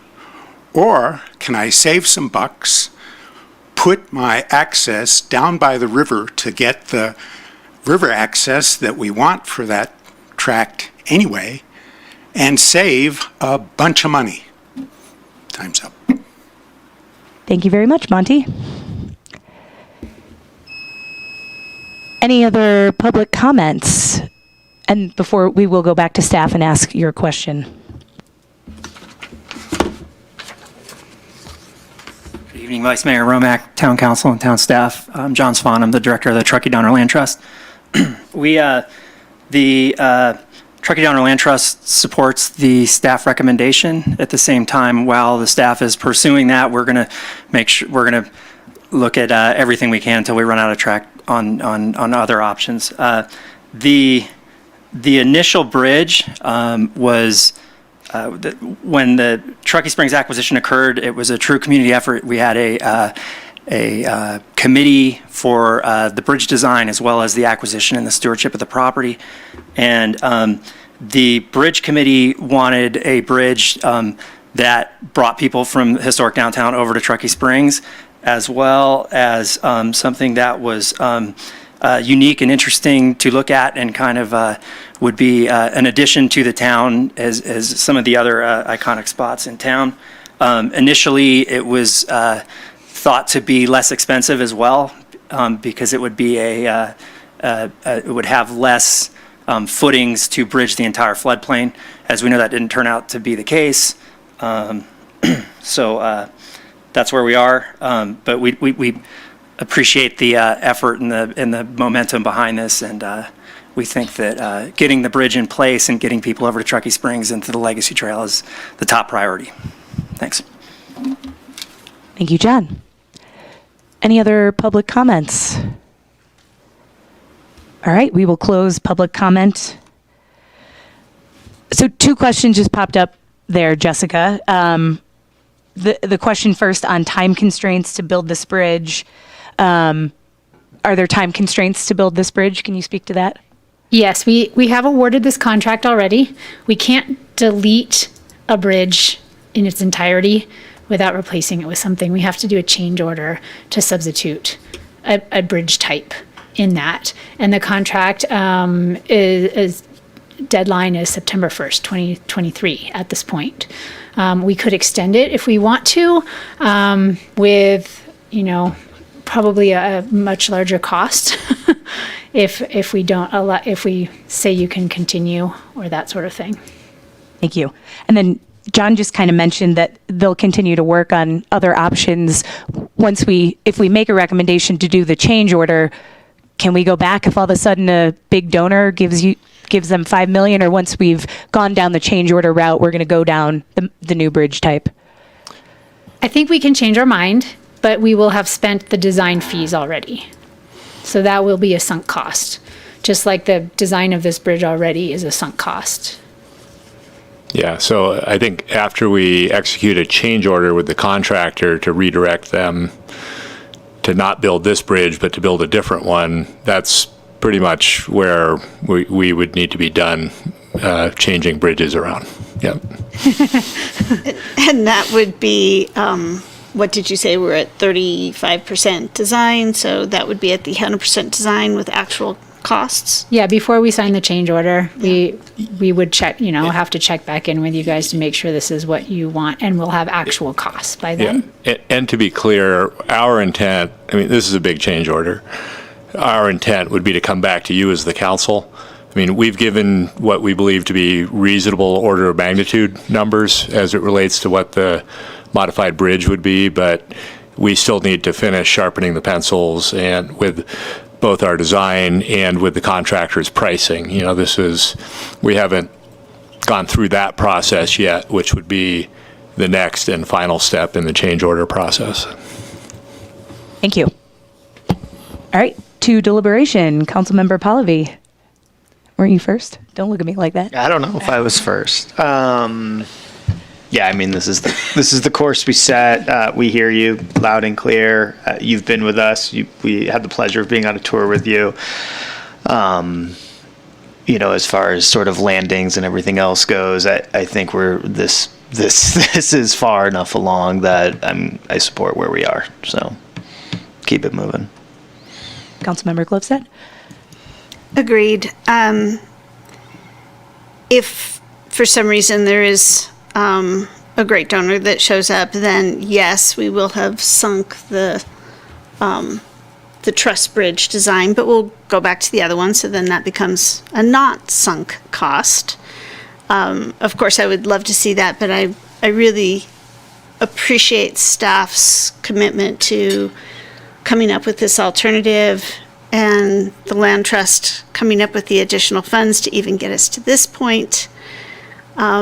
I see Allison Pedley of Truckee Trails Foundation weighed in support of the staff direction, and so I am in support of it as well. Councilmember Zabriskie. Mr. Svan makes it easier for me in terms of going with the staff's recommended action. I was hoping we'd get to spend a lot of time talking about a traditional bridge versus an elegant bridge and which one best represents our unique Truckee culture, but it's too late in the evening for that. Maybe we'll do that in a side conversation. Thank you very much. And I echo my council members' comments. I really appreciate staff and Truckee Donner Land Trust working on this along with Truckee Trails Foundation and all our partners to find a solution. So with that, I will entertain a motion. I'll make a motion that we direct staff to pursue a change order for a prefab truss bridge and eliminate stress rivet bridge. Second. Second from Councilmember Zabriskie. All in favor? Aye. Opposed? Passes unanimously. Thank you. Have a good evening. All right, up next, the item 7.4, Emergency Operations Plan Update.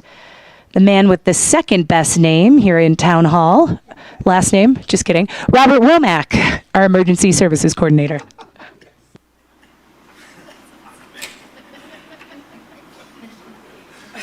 It's been a very long day. See if I can get this in right over.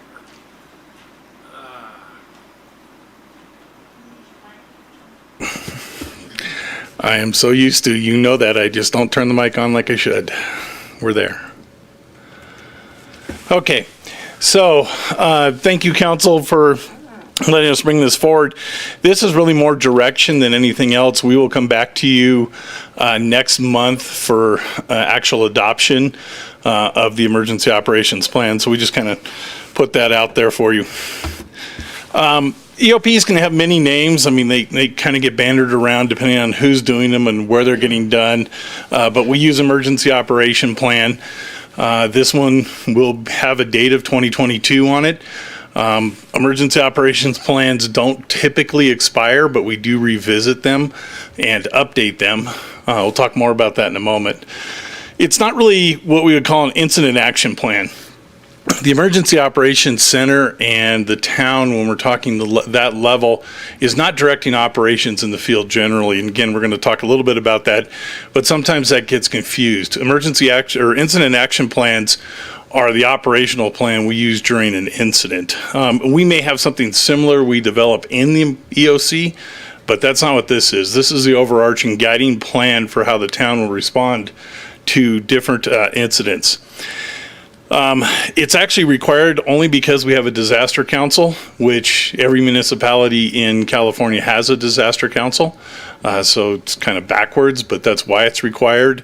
If we didn't have a disaster council, there is no requirement that we have one. We use the EOP as a way to provide some planning basis and guidance to town staff and to the EOC folks that are working during an extraordinary event. So as you, I'm sure, read through the plan, you see that it kind of highlights how are we going to handle different things at a very high level. It gives us some direction. It gives us some structure on how the EOC should be set up. It's based on our local hazard mitigation plan. So we look at what our most likely hazards are, and then we continue that through with our planning and the emergency operations plan. Just a side note, our local hazard mitigation plan was signed off in 2018. It's up for actual complete renewal. The LHMP, I try and stay away from acronym zone, but you do that a little bit. Is required to be updated every 5 years. Us and the county are looking to partner. The county has told me that they are willing to take all of the municipalities in the county at once and pay for the whole thing. I was quite amazed, but part of that is because in the past we've done it with grant money. However, FEMA currently is very slow to approve the grants on this. So we may have to do the LHMP outside of normal grant funding. So we did put in for a grant also for it, but if we start it prior to the awarding of the grant, we can't go back. So it's unfortunate. But it does guide us. So we look at things, local hazard mitigation, obviously we know. Wildfire, winter weather, traffic issues actually made it into the gridlock is in the local hazard mitigation plan. There are some other things in there, but that is used as a basis for developing the emergency operations plan. It's divided into two parts. There's what we call the base plan, which is the first part. It really is our overview of how the emergency response looks Again, not operationally, but from the town working in the Emergency Operations Center. The part 2 is really how the EOC would function day to day. It has, as you I'm sure all saw, a bunch of job aids in there. List a lot of things. We'll talk kind of briefly about how you don't really need to worry about every one of those. We don't, I forget how many are in there, but let's just say there's 100. We barely have 100 staff, so we wouldn't be doing anything other than filling job aids. Really, we will fill the high level positions in there, the section chiefs and things like that. So just briefly, the role of the Emergency Operations Plan and the Emergency Operations Center. We fit into the state of California, the Standardized Emergency Management System, often referred to as SIMS, at the local government level. One thing that is, it's the state of California. Everywhere else, that's the National Incident Management Plan. But the state of California has its own version, and actually it probably predated the federal level, so the state did it first and the feds stole that from us, like a lot of things in emergency management. But we're the local government level. That really is the lowest level of an emergency operations center and emergency operations plan. Below that is the field response, which is operational.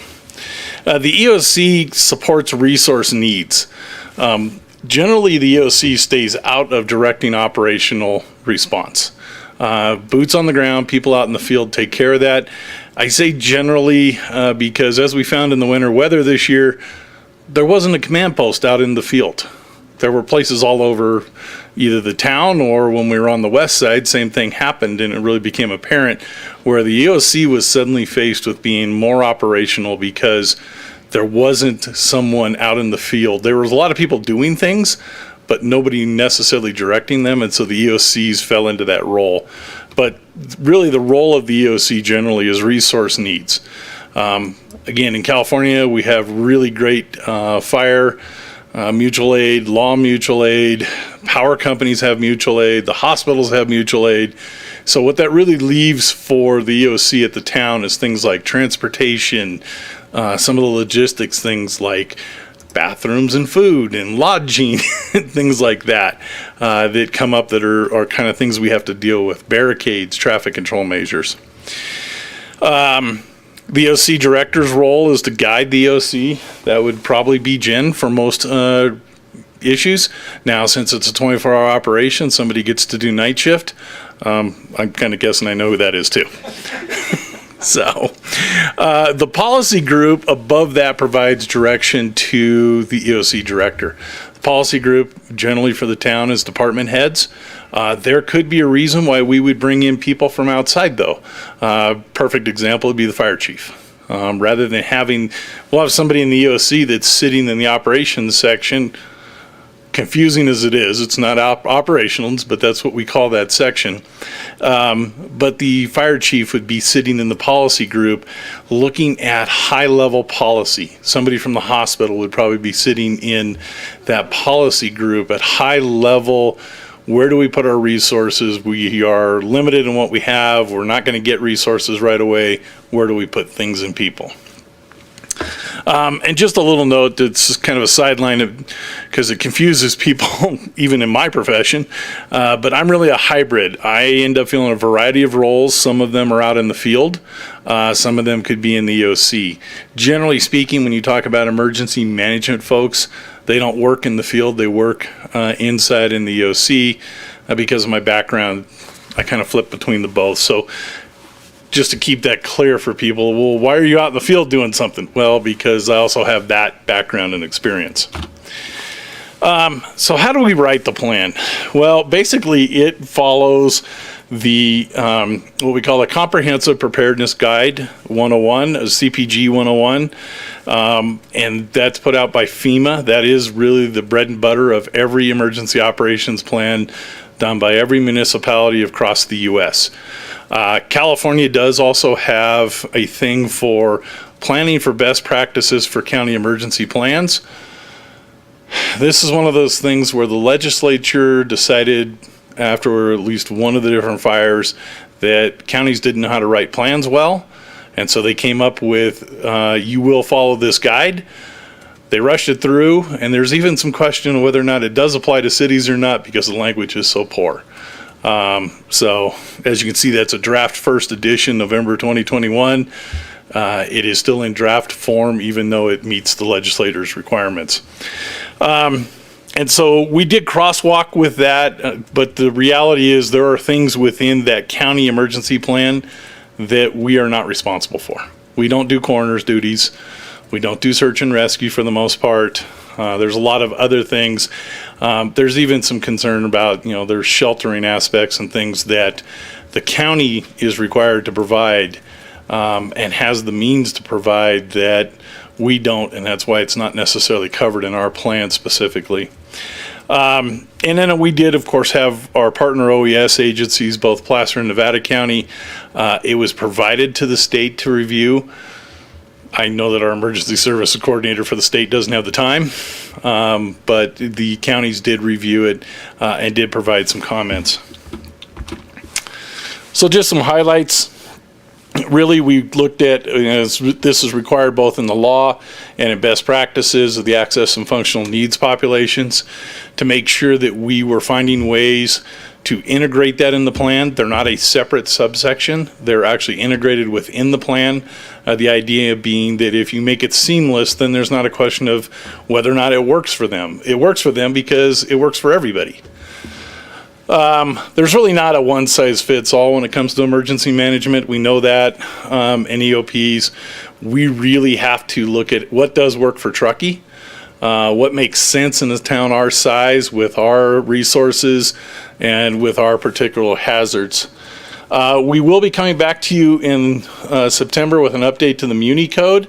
Mainly that's because our Muni Code was, for the most part, written, basically adopted with the original town back in 1993, get the right year. And that was probably taken from a very old time then. It still referenced things like civil defense and stuff like that that is really kind of outdated in emergency management. The good thing is the municipal code, most of that is language that's required by either FEMA or the state, so it's not a whole lot of work. I shouldn't say that. Poor Andy's having to try and figure out how to change emergency management language into legal language. It's not that hard. We got this. But saying that, there's not a lot of wiggle room. It's not like some of the other codes that you folks have to deal through trying to find language to fit. But that will be coming. And again, the plan was socialized with our public safety partners, critical infrastructure partners, other stakeholders. There were about 100 people on the email that I sent out with the plan. Went back and asked all of them again. We did get some responses. I mean, Southwest Gas actually had some really good responses. The hospital also. So those were two big ones that I kind of forgot to put in there. So it's good to have another set of eyes. And now, of course, elected officials, because that's part of the whole community approach, is we look at everybody and try and make sure that everybody has had a chance to look at it, weigh in, if there's something that they see in their particular realm that's important. Top down, bottom up. I mean, the lowest level people should be giving me an answer. So we did socialize it with town employees.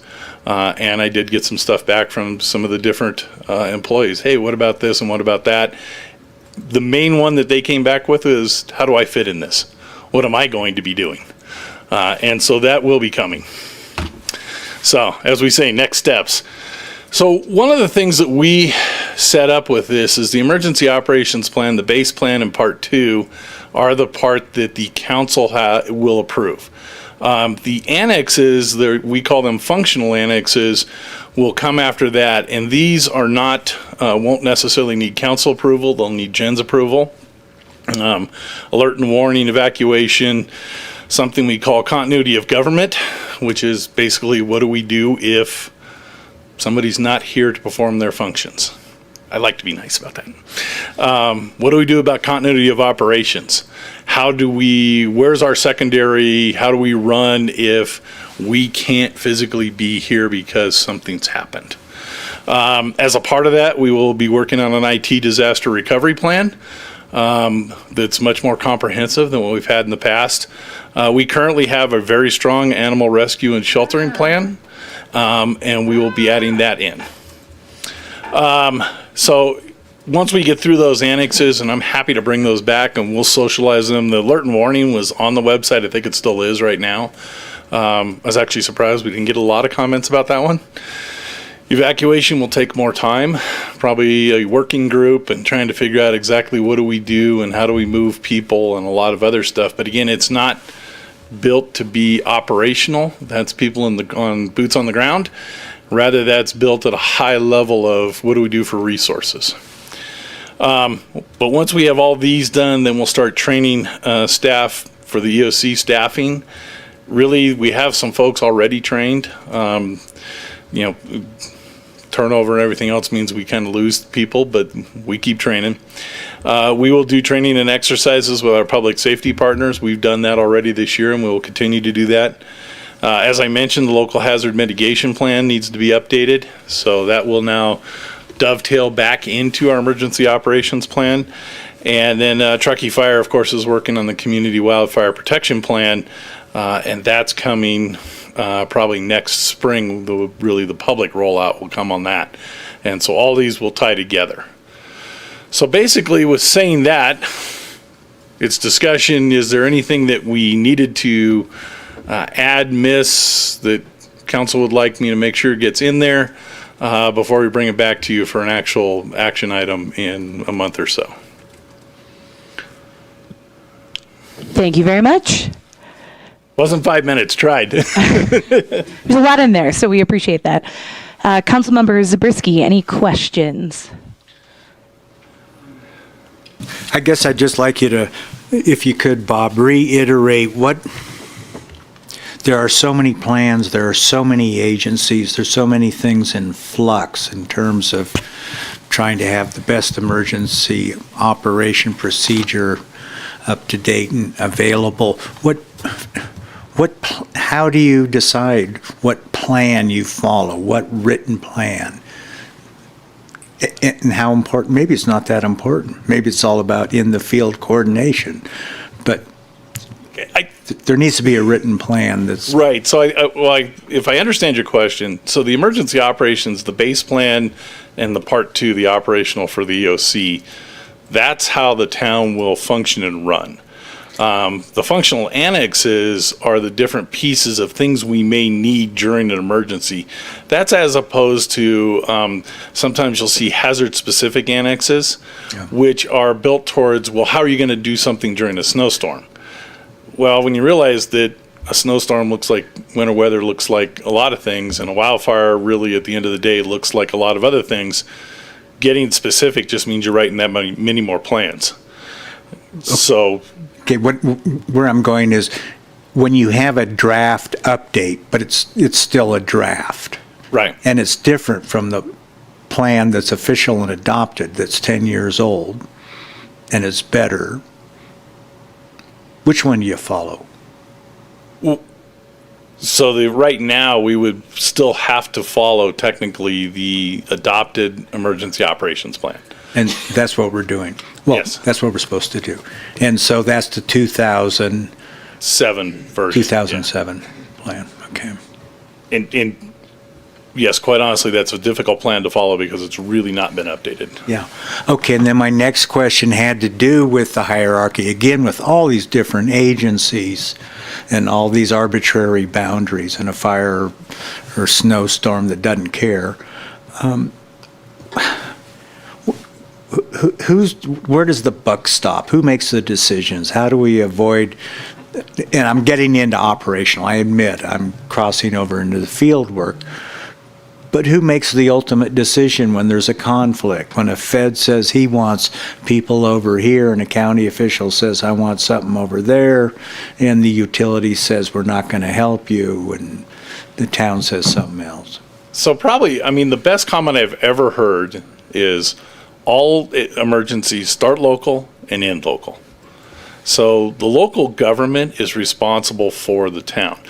That is a little bit unusual here because we have more special districts than some places, but not terribly different than any other places that have special districts.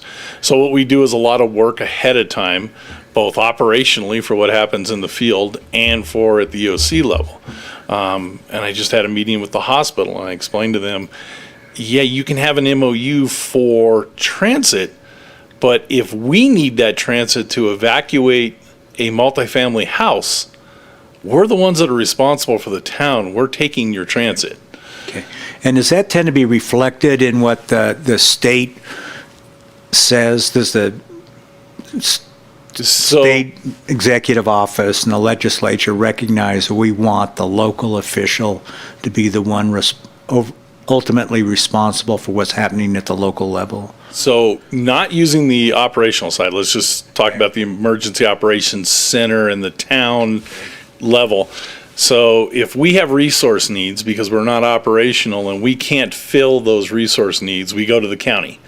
If the county can't fill those needs for us, say we need a specialized generator for a building, and the county can't fill it, then they go to the state and they ask the state. So the idea is that it's all about getting resources, and then the state has to figure out, and the county, who gets those resources. But that's how we would do it. We'd ask for those resources. When you talk about an operational level, that's where we talk about being in unified command, and so that we're all sitting at the table that need to be there. It's a wildfire, CAL FIRE's there, the town's there, and Truckee Fire's there. And we sit down and we figure out, okay, what do we need to do to manage this incident? And okay, law, you need to take care of evacuations and security of this area. And then we go off and we do that.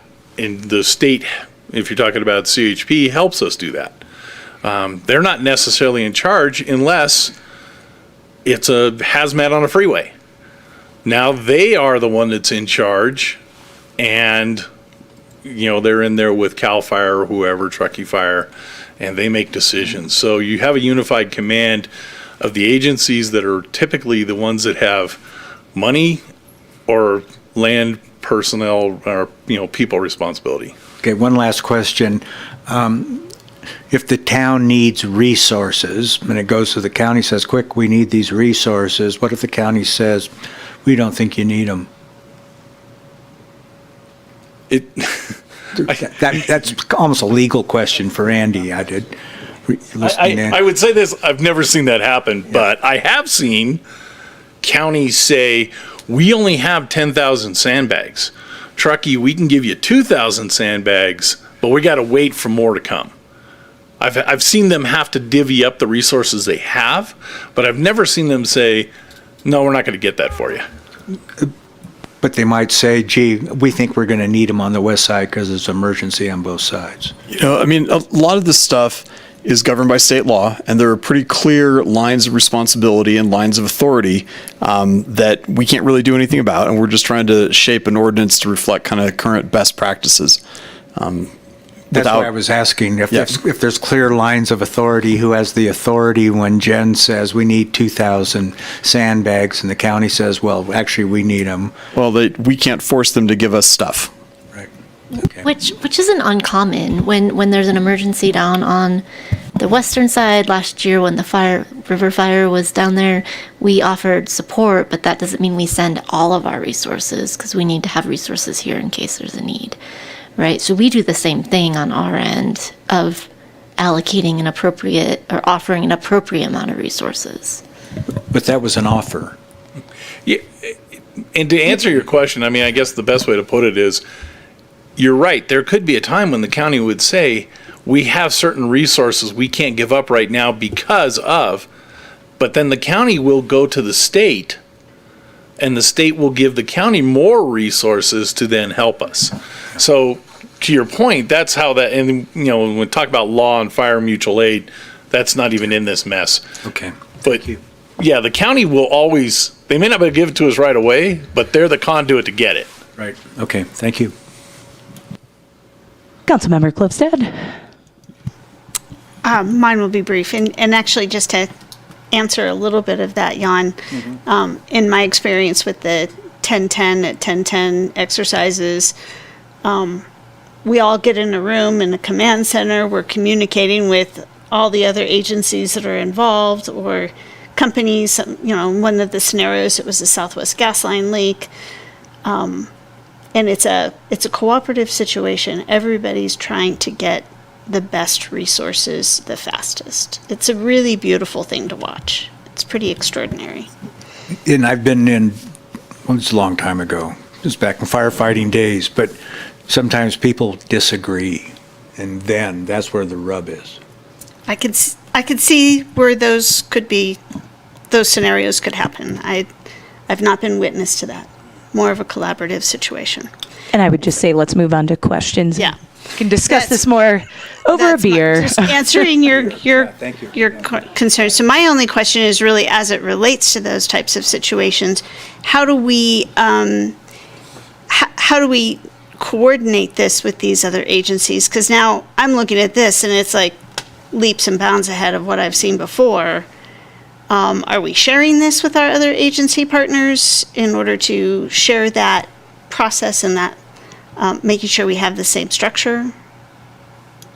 So they will be required to use the same incident command structure to be eligible for federal funding. So most of them do, or something that looks similar to this. And yes, one of the things we do, and we meet twice yearly with all the emergency managers in the basin, I say basin, Truckee Basin, and we talk about the fact that we need you at the Emergency Operations Center. You can't try and be an island, and they'll quickly find out it doesn't work to be an island, because we all have to share what resources we have, and we're all working together. So particularly you get a winter weather event, we're going to have PUD sitting in the Emergency Operations Center. They've committed to that. The hospital is committed to putting somebody here who can make decisions. And that's the other key, is they have to be able to make decisions. Thank you. That's exactly what I wanted to hear. Councilmember Powley?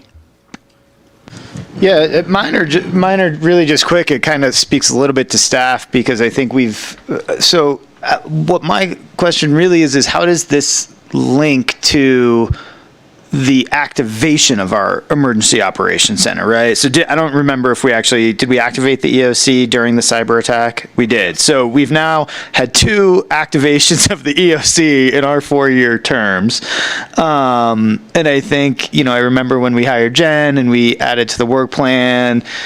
I guess my real question is how does this add to that, right? Or add to that process, or just complement that process? And then B, kind of what staff asks, what's our role, right? I remember when we first wrote the work plan and we all got sort of thrown into this very haphazardly, hey, you're going to go talk to whoever, right? We were going to get some training too in some of this stuff that hasn't quite happened yet, but maybe speak a little bit just to that, just for clarity's sake.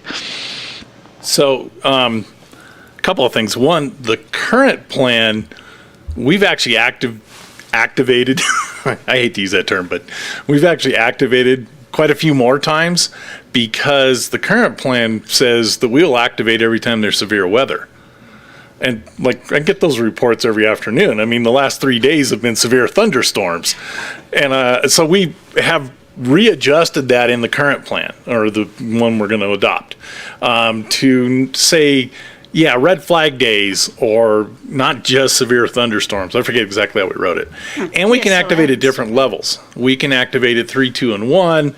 3 may simply be myself and 1 or 2 other people monitoring what's going on, preparing, making sure that we've made the contacts with the county and some of the other folks to do that. We get to 2, we're starting to staff up. We're probably in the room, maybe virtually now. Nobody ever thought that was going to be possible. We've certainly proved that works actually very well. And then we get to stack to a level 1 kind of thing. We've got a policy group that's meeting. We've got all the different positions. The 4 sections are filled, and we're starting to look at resource needs and what can we do to support the field and the law enforcement fire out in the field, that kind of thing. So it's a little bit, that's how that activation works. We don't typically make a huge deal about a level 3 activation. Jen knows it. She'll communicate it as she feels appropriate. Again, we're trying to get away from spending 365 days activated, which is really how the old plan looked, because it was built not with thinking about weather in Truckee. Get away from the other stuff. That was the big problem there. And so as we move forward, then it's just a matter of making sure that we keep everybody apprised. Now, what does that mean for council and how do they respond? It is a little bit of training. It's not very long. We certainly can figure out a way to get that to you at some point. But really the role that you folks play is the public facing side. You work with our public information officers to get information out to your constituents. You ultimately, after 7 days, if we have an emergency proclamation, you'll ratify that at some point within 7 days. You remember how that worked with COVID. Okay, let's not have that happen again in here. But those are the kind of thing, that's really the biggest thing that the council has to do as a body. And then it's really working with your constituents and at different points working with the PIOs to get that message out there, reassuring the community that things are going the way they're supposed to be going and that everything's, being handled. You're welcome to come visit us anytime, but really you don't want to have to be in the EOC pressure cooker. Doesn't do you any good in there. Yeah, and it maybe just a little broader perspective. So this is, I don't want to say new for the town, but the expanded role is pretty new for the town. The council supported hiring a full-time emergency management coordinator as part of your council goals. The training is still in the work plan and coming forward. And Bob's ability to spend his time developing these plans, getting these in place, and working through this structure is really fairly new in terms of full-time capacity, and something that's just going to continue to evolve and advance with the continued support of council as this is a priority. Yeah, no, I agree. I mean, I think since COVID specifically, not to bring it up, I mean, we've really seen your role evolve. We've seen all of these plans evolve quite dramatically, right? And I think we're getting a lot better at it. So I don't have any more questions. I think it's just been really interesting to see the evolution, at least in my past 4 years, of where you've taken us. So I appreciate it more than anything. Thank you. All right. No further questions. Thank you. I will open it up to public comment. Not seeing any member of the public, I will close public comment. Any additional comments? Councilmember Zabriskie? No, thank you very much, Bob. That was great. Councilmember Klofstad? I'm very appreciative of your work on this. This is a really critical milestone. As Jen reminded us, it was a big priority in making your position full-time. So thank you for coming through and bringing it up to us. I feel like we've really grown as a community and we've grown our partnerships, and that's mostly thanks to you, Bob. So thank you. And yeah, I can't find anything to add to it, so let's just do it. Councilmember Pallavi? Yeah, I think I said my commentary. Sorry. Okay. Right. We'll allow it. Thank you. And thanks, Bob. Yeah, it's great to have you working on all of this for our town. Well, and clearly that is not only your direction, but the reason this had not happened is it takes full-time work. And it's not whether it's me or anybody else. It's just, that's why this plan didn't get updated. It just takes that much time. Okay. All right. Moving on to the next item, 7.5, community organizations active in disasters, COADs, funding request. Bob, to you again. To me again. So, I was just thinking, in a way, this dovetails in because we now have volunteer organizations within the community that want to be a part of emergency response and they want to help. And they may have always been there, but we haven't had a good way to put them together. So that's kind of where this is starting, and it will actually culminate with a funding request. So we'll dive right in. So community organizations active in disasters, COADs, which sometimes gets called as VOADs, volunteer organizations, they really have been around for many years. And they're high level, a way to coordinate all of the volunteer agencies that are out there.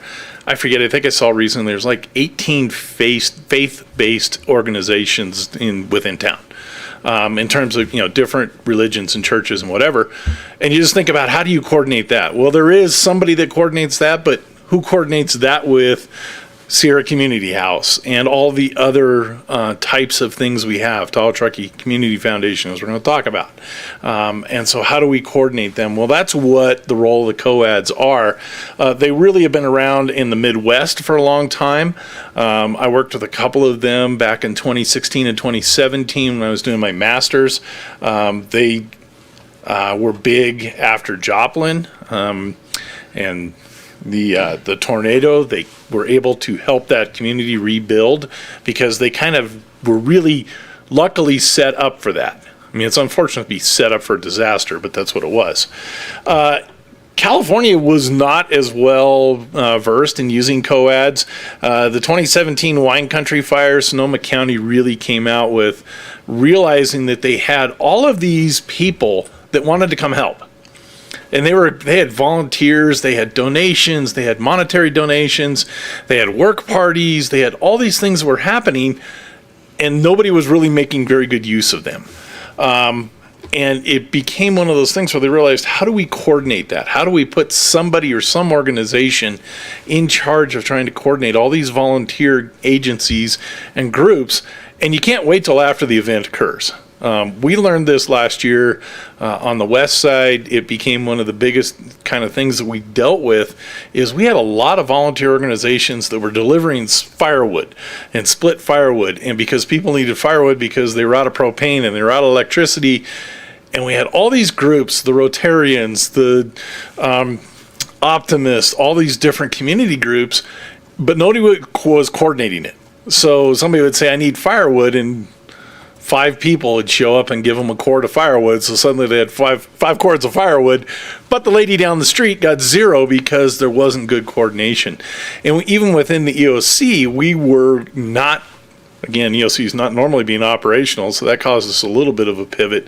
But even more so, it was we were not making good use of all of our volunteer organizations that came and showed up. Team Rubicon showed up. They're pretty much self-sufficient. They show up, they got their own hangar, they're camping, they're doing whatever, and they're out there, they're ready to cut trees up and do all sorts of work, and we couldn't figure out how to use them because we didn't know what our needs were. So that's what a COAD is supposed to do, is put this all together. So back in 2021, Truckee Tahoe Community Foundation, TTCF, came to me and said, hey, what do you think about this? And I'm like, this is great because it's one less thing for me to have to hassle with. And it's so important to have it ahead of time. And they seemed like to be the good group to kind of coalesce this together amongst all the other partners. So we started moving forward, got a working group. They hired a consultant that developed the blueprint for them as to how they were going to move forward, what the structure was going to look like.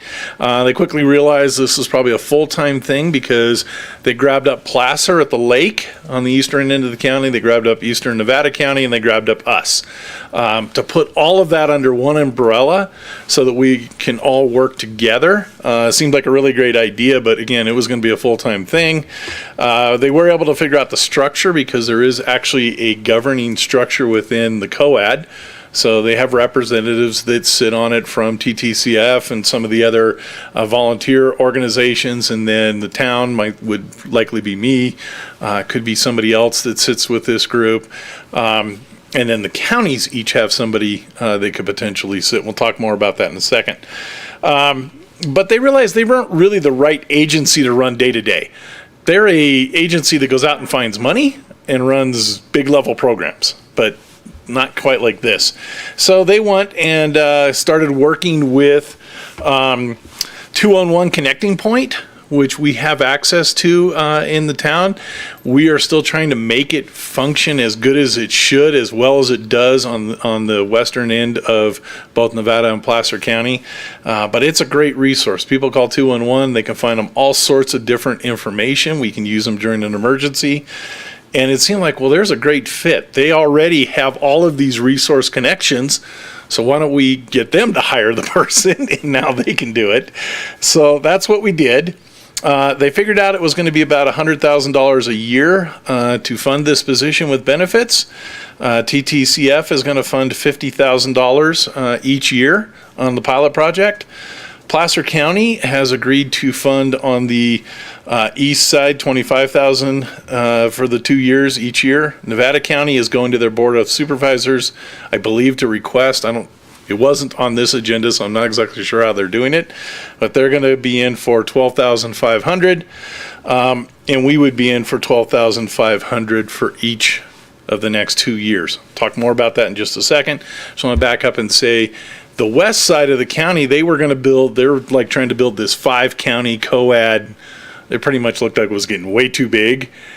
And they wanted us to fold ours in, and we're like, no, we've got a structure. We're ready to roll.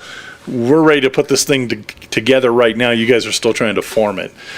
With that in mind, though, both Placer and Nevada said, okay, we will fund the eastern side, understanding that it looks much different than the western side and who your volunteer organizations are. So as far as the town is being requested to contribute the $12,500, so the total of $100,000 in each of the next 2 fiscal years. I'm not great at the finance stuff, so this is where somebody will probably help me a little bit. But we have salary savings in the police department currently that we can use to fund the $12,500 this year. And then next year we will bring it as a budget item rather than as an extra, add-on. So that's kind of the idea. And then TTCF wants to fundraise this to keep the program going because it's a pilot project, but we realize it needs to continue. This is a way to get us to the first 2 years. So that's really the basis of this.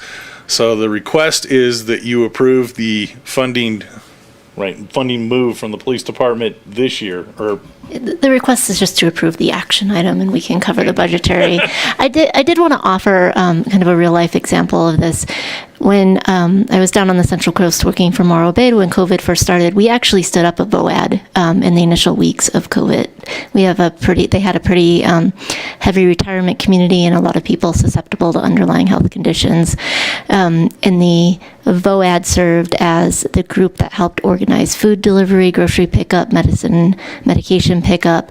But the lift of starting that up in the first weeks of a disaster that's, like COVID, that was very unknown, was a huge effort. It was very successful. We had other communities, local communities, calling and asking if they could take part in our VOAD because they had the same need and didn't have the ability to get it set up. But to have the structure in place before the event happens and just be able to pick up the phone and rely on that is a huge benefit.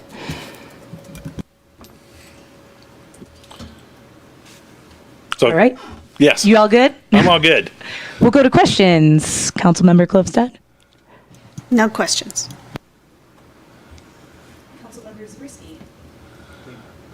So there's a reference to co-ads in the second part of the draft EOP that says agency representatives from local governments include special districts and community-based organizations active in disaster.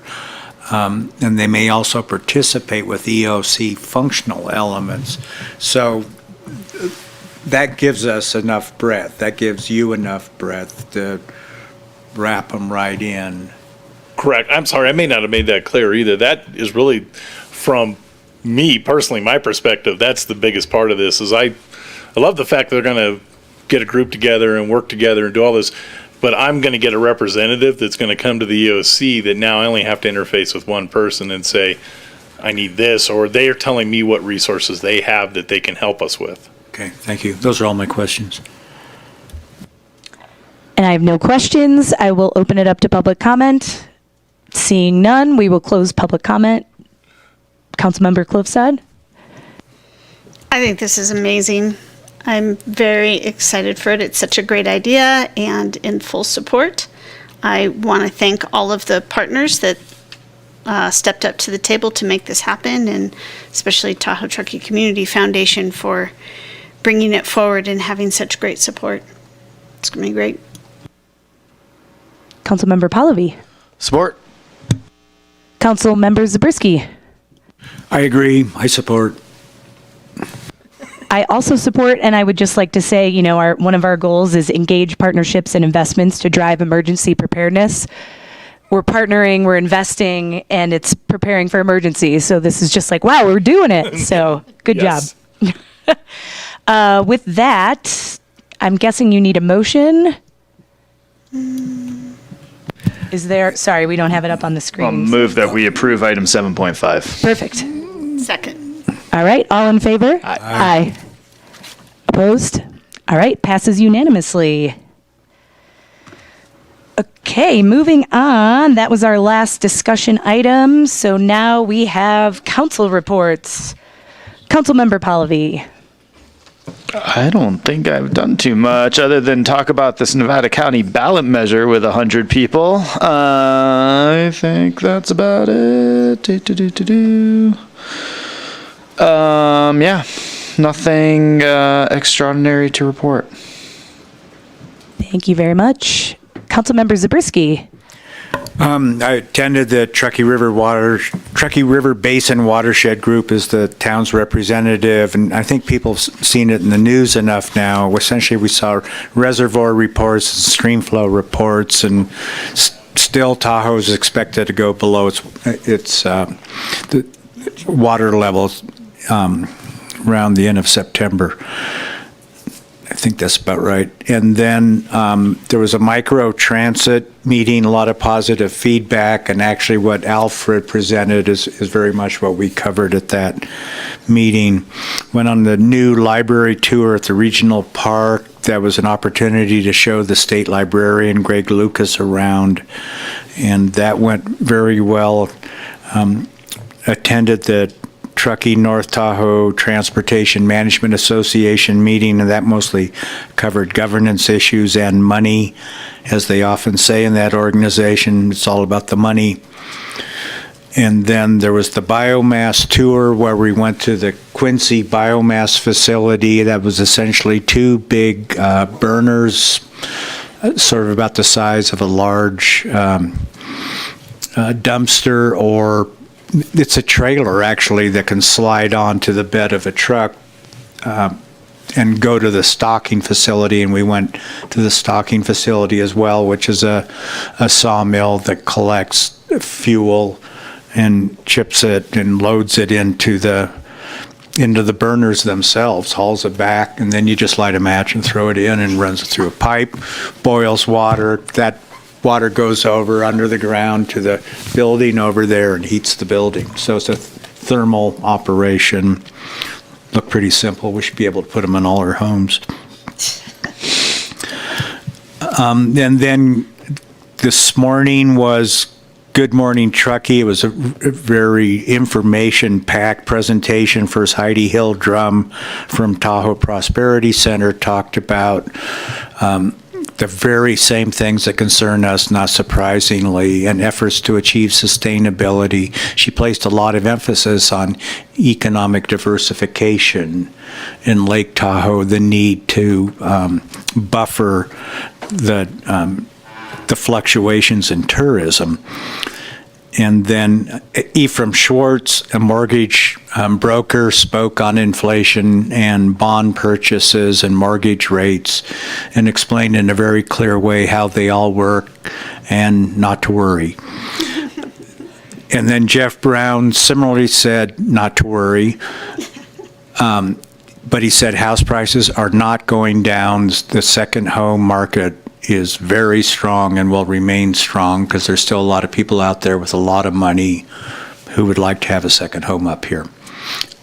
I'm summarizing quite a bit, but those were the main points. Finally, we had a REACH code meeting yesterday and went over incentives for new construction and EVs. Yeah. I'm going to leave it to Anna to explain what we decided on EVs, or we're thinking about recommending. That's it. Yeah. Councilmember Klipstad. Many of the same things. I'm really glad that you highlighted Good Morning Truckee today, because that was a lot of information. I did the library tour as well, and I actually learned a lot about our library. So it's an amazing facility and offering programs that I didn't even know existed. I was very glad that I attended that. And yeah, similar to Councilmember Pallavi, just a lot of discussions on the tax measure, including a meeting last Monday morning, right, with Supervisor Bullock and a whole host of people. Where we were trying to understand how to navigate that, and now we know the conclusion of it, at least until the voters chime in. I also enjoyed Truckee Night Out last week. That was a great turnout, a variety of ages. This was put on primarily by the police department and supported by town staff. Of course, the dunk booth was the favorite, where lots of people got dunked, including our police chief. Let's see, I also attended the CAT Energy Code Update Seminar. That was very well done and informative. I really appreciate the fact that CAT is doing these. They also did one on heat pumps not too long ago. I hope they continue. That was very, very useful. I participated with Bob Womack on a group that was called Public Lands Climate Change Wildfire Discussion Group.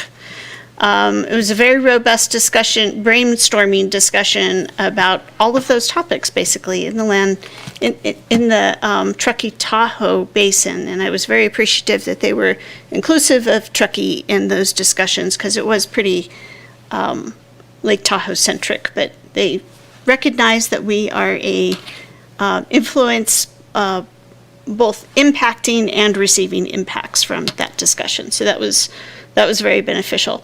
And I would say the highlight for me by far was the Quincy tour. This was such an incredible closed loop system where they are really trying to make sure that, it is hardly any waste whatsoever.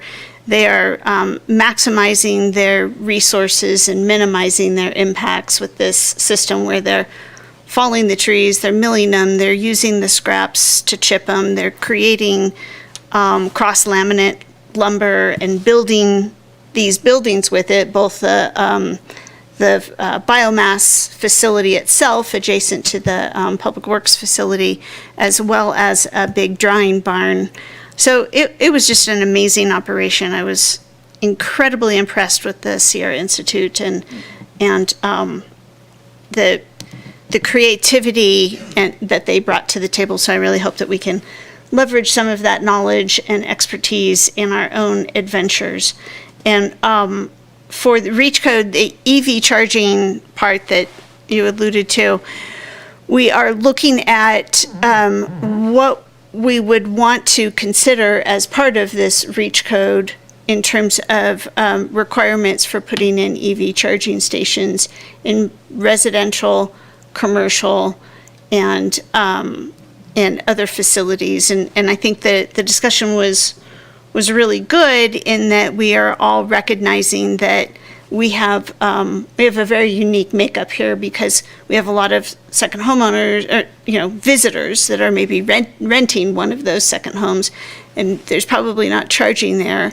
So we need to make sure that we're really thinking that through in terms of how we're impacting our infrastructure, and whether that's publicly or privately funded, and how it's going to impact the community. So it was a very interesting discussion. I just wanted to mention in regard to that, because Anna and I are both really interested in this stuff. It was fun to have experts with slightly different philosophies politely challenging one another on their data. There's this business back and forth about climate zone 16. And one engineer, calculations that we need to make. Yeah, one was emphasizing weight, it covers areas down to high desert. The other was just happy with climate zone 16. And it was just very educational. We have a very good mix on that committee. Excellent. Well, thank you all I attended the library tour with Councilmember Zabriskie, the portion at the park with the state librarian, and I really enjoyed getting a tour from Steve Randall because he had a lot of fun trivia facts about the park that I didn't know, so that was great, and a great spot for a future library. Also with Councilmember Klovstad was at National Night Out, so thanks to Truckee PD, Truckee Fire, CHP for putting that on. That was a great community event, and face painting was off the charts, so good job finding a good face painter. That was it, but I did just want to mention next Tuesday, right before our council meeting, it's the Martis Valley Trail grand opening, which we know is the paved trail connecting Truckee to North Star, so would invite fellow council members and community members to come out. It's at 4 p.m.